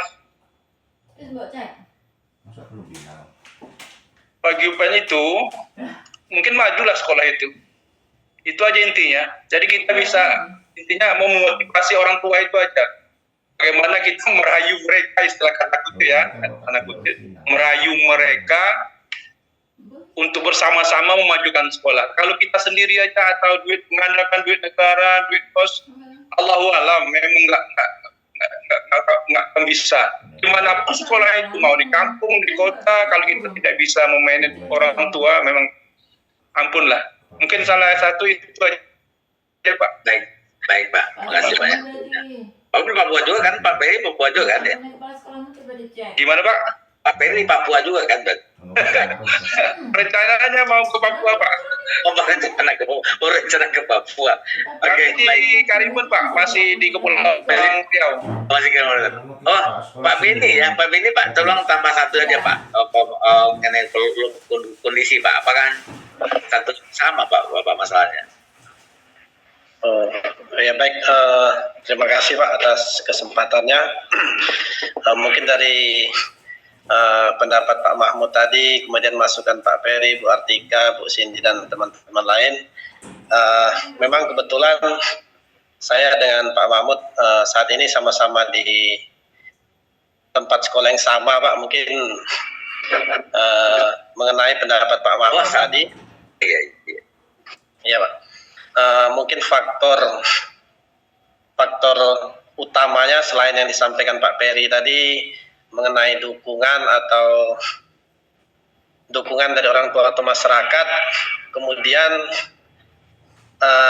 manajemen atau kapasitas pimpinan yang mungkin belum memadai, dalam artian mungkin dalam suatu struktur organisasi itu, misal kepala sekolah mungkin belum terlalu memahami manajemen atau tupoksinya sebagai kepala sekolah, sehingga misal ada contohnya Pak, misal ada kebijakan dari pusat untuk aturan yang harus dituntaskan oleh guru-guru, mungkin ada deadline-nya. Nah kemudian sedangkan kapasitas mungkin kepala sekolah belum terlalu menguasai manajemen itu, sehingga beberapa guru terpaksa ngambil andil atau membantu untuk menyelesaikan itu. Mungkin secara seperti yang disampaikan Pak Mahmud, indikator yang diharapkan pusat itu tidak tercapai karena diisi atau dilaksanakan hanya sebatas formalitas saja di atas kertas. Nah, kemudian realitanya tidak seperti itu. Mungkin menurut saya seperti itu. Cuman mungkin kita manusiawi pasti ada rasa, memang kita tujuan kita baik. Mungkin dalam kita melakukan itu mungkin ada rasa apakah hal yang kita lakukan benar atau salah, yang sebenarnya tujuan kita baik, cuman caranya mungkin kurang tepat. Mungkin begitu pendapat dari saya Pak. Terima kasih. Baik. Terima kasih Pak semua yang sudah memberikan masukan. Jadi gini Pak Mahmud, jadi kalau saya kasih pandang, siapa? Setiap ketemu dengan kawan-kawan yang dari Papua pada saat kita melakukan BIMTEK di Batam ini, terutama untuk hal-hal yang bersifat kebijakan pemerintah yang ada hubungannya dengan infrastruktur gitu kan. Contoh misalnya yang di pemerintah daerah itu sekarang yang setahun 2 tahun ini yang dijalankan adalah sistem informasi pemerintahan. Jadi sistem informasi pemerintah daerah kan, SISPD itu. Semuanya online tuh, online semua dari kota, dari 32, 31, kemudian ke nasional dia. Jadi Bapak Ibu bayangkan itu perubahan itu kan tidak hanya menyangkut teknologinya, softwarenya, tetapi juga kebijakannya, kemudian juga menyangkut kepada SDM-nya. Jadi memang PR besar oleh pemerintah saat ini untuk mensinkron atau membuat sesuatu pola bahwa bagaimana menilai keuangan itu atau melihat kinerja keuangan daerah itu langsung up to date dia. Karena dari dulu itu kan program untuk setiap evaluasi itu kan baru bisa dilaksanakan setelah akhir tahun. Jadi menunggu setelah selesai. Tapi setiap monitoring evaluasinya juga akan terlambat jadinya. Kenapa? Karena menunggu penyelesaian pelaporan tadi. Jadi itu salah satu pola yang kebijakan yang dilaksanakan sekarang ini. Dan kendalanya memang terutama dari infrastruktur kebijakannya bagus, sistemnya bagus, tetapi juga tidak dibarengi dengan percepatan pembangunan infrastruktur tadi. Kebutuhan bahwa tentu misalnya sistem informasi pemerintah daerah itu membutuhkan alat alatnya, berarti komputernya. Pertanyaannya, apakah disiapkan nggak komputernya? Tapi pemerintah juga kadang-kadang belum tuh, nggak semuanya ada. Jangankan di daerah yang jauh dari kota Pak, jadi dari daerah yang masih sekitaran, contoh lah saya ambil contoh itu yang Babel Pak, Bangka Belitung. Bangka Belitung itu termasuk PAD yang terbesar tuh di daerah Sumatera, dia PAD-nya pusat kotanya. Jadi karena dia memang dia mendapatkan anggaran, ada dana anggaran khususnya karena dia minyak di situ gitu kan, sehingga PAD-nya besar.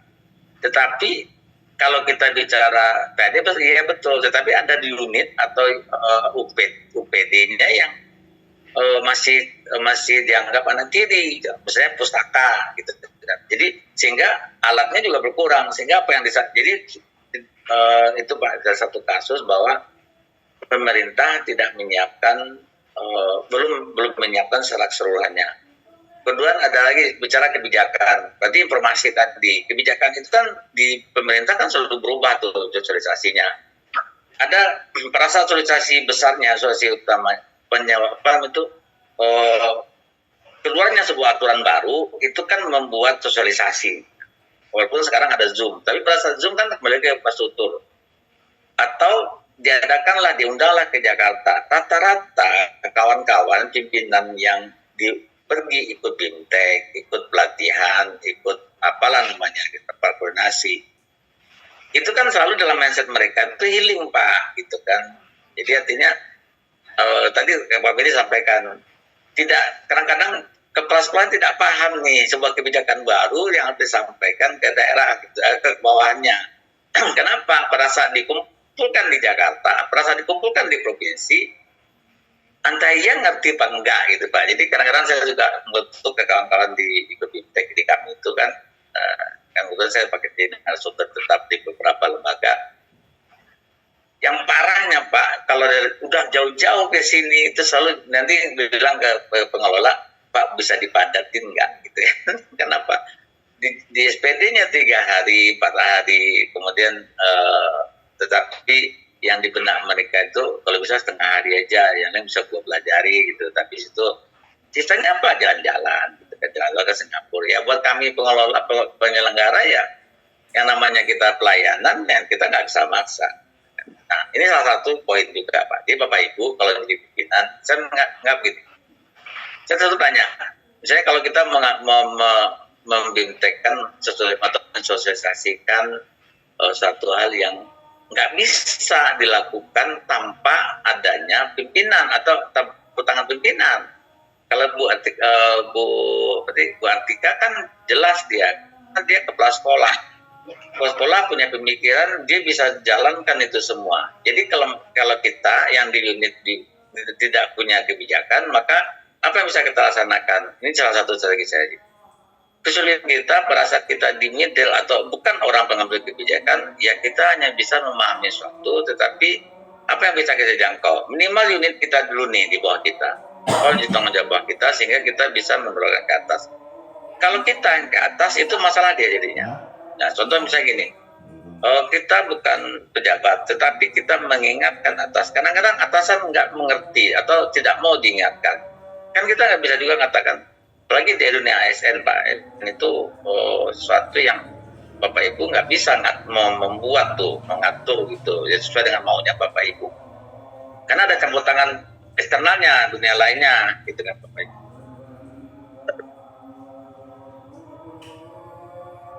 Jadi artinya ada campur tangan dinasnya, campur tangan, pokoknya macam-macam lah gitu kan pada saat mendampingi. Jadi yang beberapa yang saya sampaikan tadi gini Pak, jadi bagaimana menyikapinya? Ya nggak apa-apa Pak, jadi kitanya yang Pak Mahfud masih di guru tadi kan ya? Iya Pak, saya masih. Ya. Ya Pak? Masih guru kan berarti, belum di. Ya, masih guru Pak. Ya nggak apa-apa. Pak, di saat kita di posisi mau melihat sesuatu yang tidak sesuai dengan realnya, maka kita mempersiapkan diri atau menanamkan motivasi ke kita. Saya tidak akan perasaan saya di posisi itu, maka yang saya lakukan mungkin ada yang bagus di atasan saya, tapi yang nggak bagus itu akan saya rombak. Jadi saya punya kasus, saya punya pengalaman pribadi. Jadi pada saat saya jadi anak buah, pada saat jadi anak buah, saya pernah di goblok-goblokan sama bos saya, karena bos saya tuh keturunan Cina kan gitu kan. Jadi memang salahnya fatal gitu kan. Jadi artinya ada anggota yang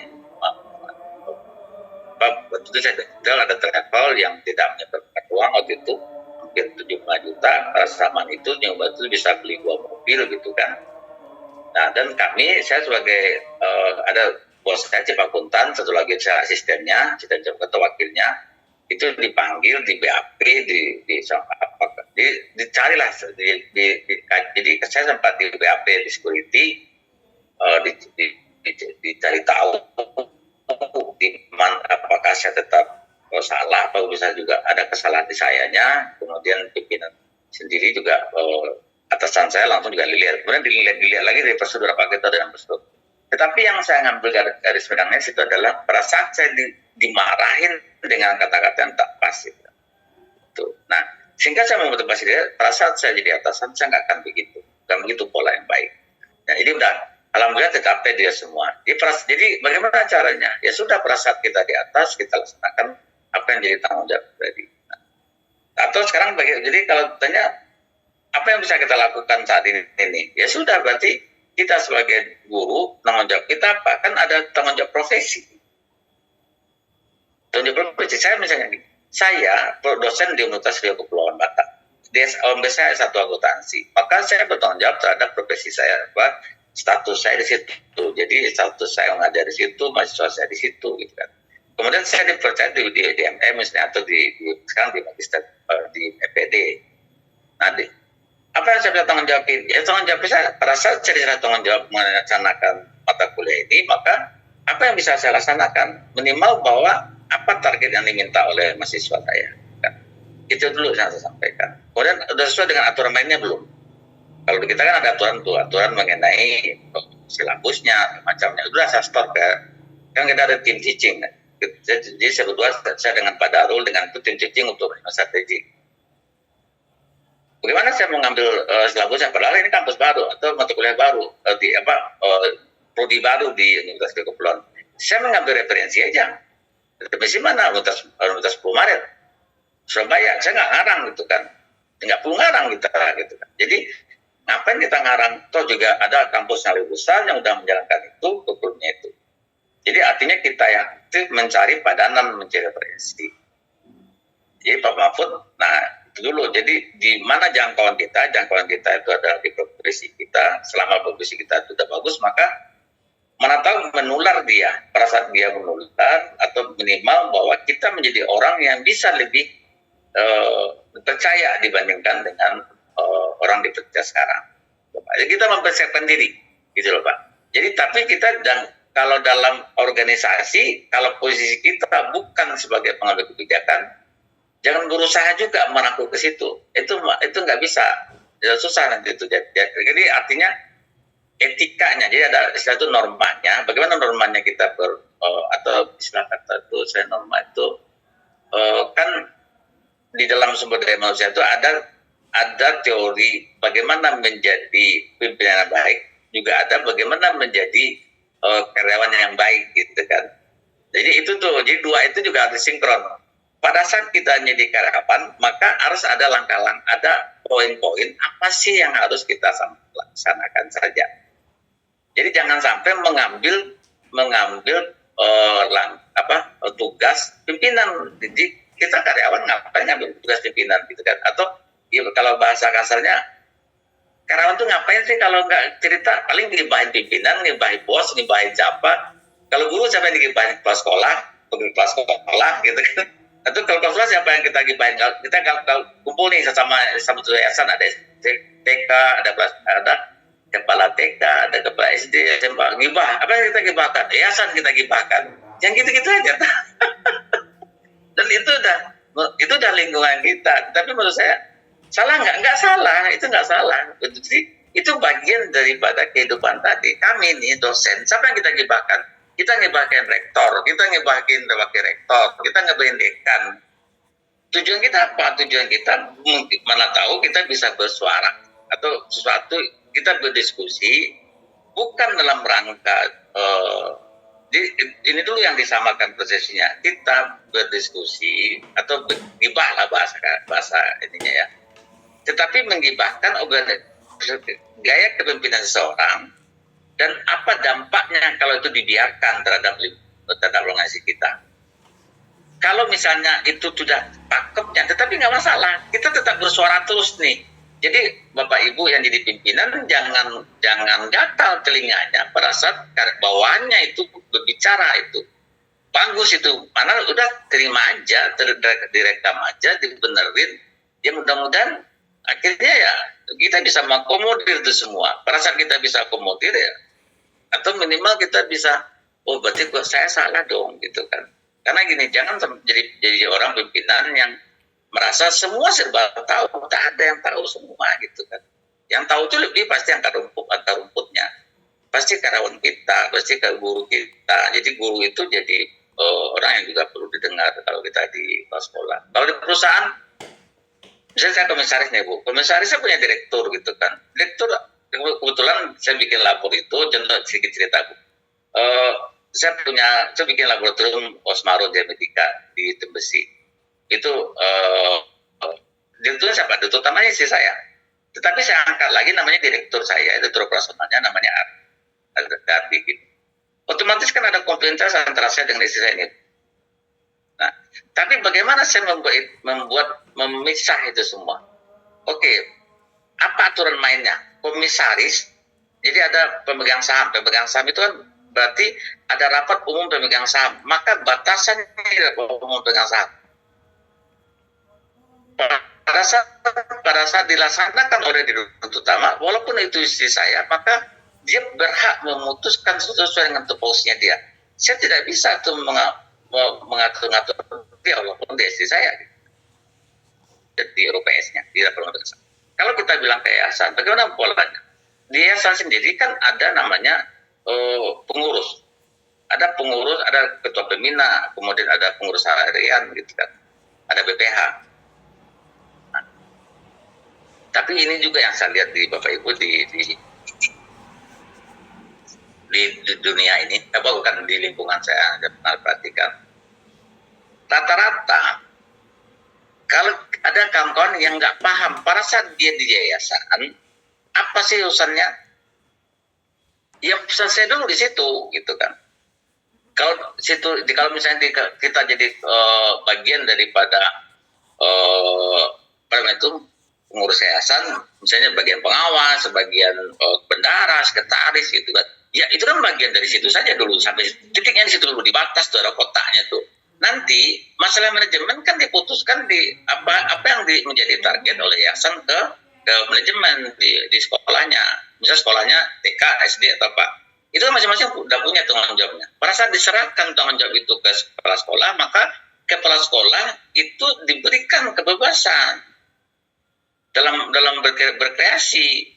Tetapi tetap nanti ada rambu-rambunya. Kalau di pemerintah berarti kan ada udah disepakati itu ada anggaran pemerintah daerahnya.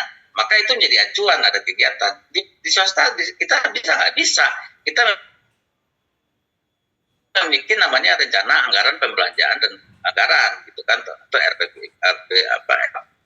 RAKP, rencana anggaran pendapatan dan kegiatan kita buat. Jadi kegiatannya apa, anggarannya berapa.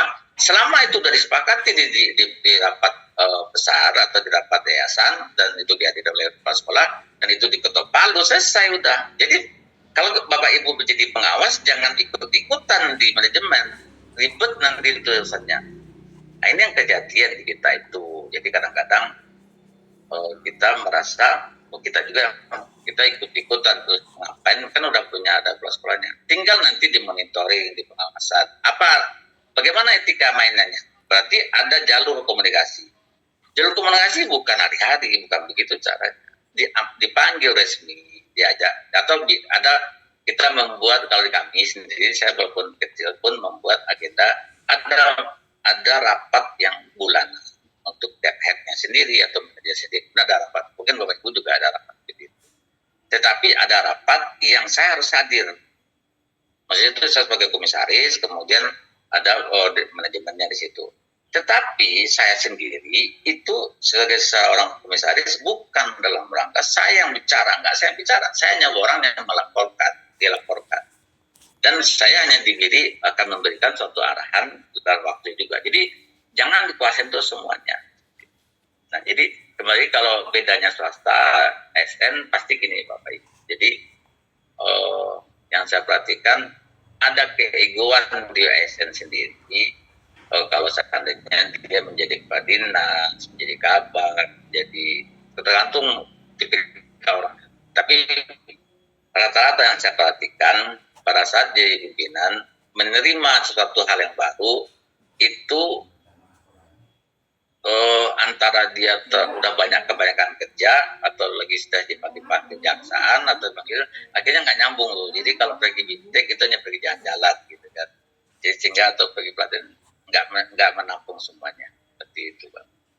Jadi Bapak Mahmud seperti yang Bapak sampaikan tadi ada Bu siapa tadi itu yang Pak Ostisbok buat siapa itu yang bilang ya kita juga mesti mencari ranah Pak. Jadi maksudnya kalau kita tidak bisa merubah atas, ya udah kita merubah unit kita. Apa sih yang dijangkau kita? Itu lebih nyaman. Jadi berdamailah dengan keadaan, itu yang penting. Jadi kalau kita selalu mengatakan, memang akan sangat berbeda nih Pak. Saya paham nih. Kondisi Papua, pasti nih, Bapak apalagi di pulau itu. Kalau Bapak di Jayapura, di ibu kota mungkin aman aja nih. Bukan. Dan Bapak jangan salah, Bapak Ibu yang lain. Anggaran dana alokasi khususnya untuk Papua itu besar sekali tuh, ya kan? Maka kawan-kawan Papua ini kalau pergi pelatihan bisa ke Jakarta, bisa ke Batam gitu. Berapa biaya itu kan? Gitu kan. Tapi kan tergantung alokasinya pasti kan. Jadi Bapak itu kan dapat dana alokasi khusus, dana apalagi itu selain PAD tadi.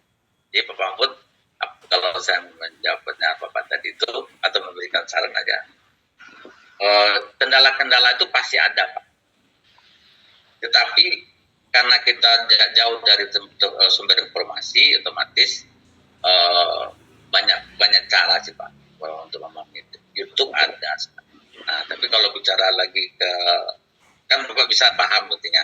Tapi kan ada lagi atasan Bapak yang mungkin tidak menjalankan apa yang sesuai dengan aturan tadi. Itu kembali lagi ke ya pelan-pelan aja Pak bersuara segala macam. Jadi orang selalu menyampaikan sesuatu dengan baik atau kita kelihatan kita juga yang orang baik tuh. Kalau kita baik bisa dikasih kerjaan lancar, ya nanti yang pasti Pak gini. Kalau Bapak mau, ya udah Bapak jadi pelan-pelannya gitu kan. Bapak jadi pimpinannya. Jadi karir itu dikejar Pak. Jangan biarkan organisasi itu hancur karena kita nggak mau. Tapi kita ngundul terus, itu jangan. Kalau kita mau merubah, ya kita yang maju. Nah, tapi siapkan diri dulu untuk maju. Nah, kayak Bu Artika kan kebetulan dipaksa, dan makin jadi pengalaman. Mudah-mudahan Pak Bud nanti besok, katanya Kadis Pak menonton nanti sering-sering ke dinas, sering ke ini, nanti satu besok dijadikan di kelas sekolah gitu ya. Itu Pak Mahfud. Ya, baik. Terima kasih banyak Pak, sudah cukup mencerahkan Pak. Mudah-mudahan bisa nanti semangat ya Pak ya, mudah-mudahan. Ada lagi yang lain? Bu Puspa ada yang ingin disampaikan? Tidak Pak, udah jelas. Udah jelas. 1:30 Pak. Oh iya mau pergi ya, mau kawinan pasti. Enggak Pak. Oke, baik, terima kasih. Ada lagi kalau sebelum saya tutup? Oke, sebentar, saya foto dulu sebentar. Biar ini. Buat absen Bu, sorry, nanti ditanya diri saya. Boleh dilihatkan dulu ininya, kita foto dulu sebentar. Bu Artika, ada wajah? Nggak ada, nggak apa-apa. 1. Bapak Ibu, senyum ya, 1, 2, 3. Oke, sebentar saya simpan sebentar. Saya fotonya juga deh, nggak terlalu. 1, 2, 3. Oke. Baik Bapak Ibu, terima kasih atas perhatiannya. Mudah-mudahan ada manfaatnya. Selamat hari Minggu, weekend. Sampai ketemu lagi. Kalau udah bisa boleh japri, boleh diskusi di luar hari. Kalau Bapak Ibu berkenan atau saya pengen juga mendapatkan pencerahan dari Bapak Ibu, kita bisa berdiskusi di luar. Terima kasih atas waktunya. Saya tutup pertemuan ini. Bila itu Taufiq Hidayah. Assalamualaikum warahmatullahi wabarakatuh. Waalaikumsalam Waalaikumsalam warahmatullahi wabarakatuh. Assalamualaikum warahmatullahi wabarakatuh. Talib ya. Izin, Lab. Assalamualaikum. Waalaikumsalam warahmatullahi. Pak Tumpal mana Pak Tumpal? Offline ya? Patuh. Berarti tidak ada sesi kedua ya, satu sesi aja. izin. Beliau Masa nggak ada sesi, Bu? Kita nggak ada sesi kedua ya? Nggak ada. Aduh, saya ingetin istirahat pula tadi. Ya Allah, salah lah saya. Nggak ada, Bu. Kan cuma sampai jam 12 harusnya tadi. Oh, jadi jam 1 nanti sampai jam 4 nggak ada? Nggak ada. Bu Puspa, mumpung ada Bu Ratna nih, nanyalah. Tanya mau Bu Ratna. Tadi kita tuh mau VC Ibu loh habis ini niatnya. Ya loh, Bu Ratna. Pak. Gimana Bu Puspa, tanyalah. Saya masih bingung dengan tugas-tugas nih Bu. Kalau yang jurnal udah, cuma yang nggak nyambungnya itu masalah yang Pak Zulkifli itu sama Pak Albert. Saya kayaknya salah buat tugas, salah masuk. Yang mau di Iya, maksud saya yang kemarin kan yang saya buat itu tentang apa ya? Tunggu bentar. Pak Mahmud sini nggak mudeng loh tadi yang Bapak sampaikan, karena sini habis ngetawain Pak Wendy di grup.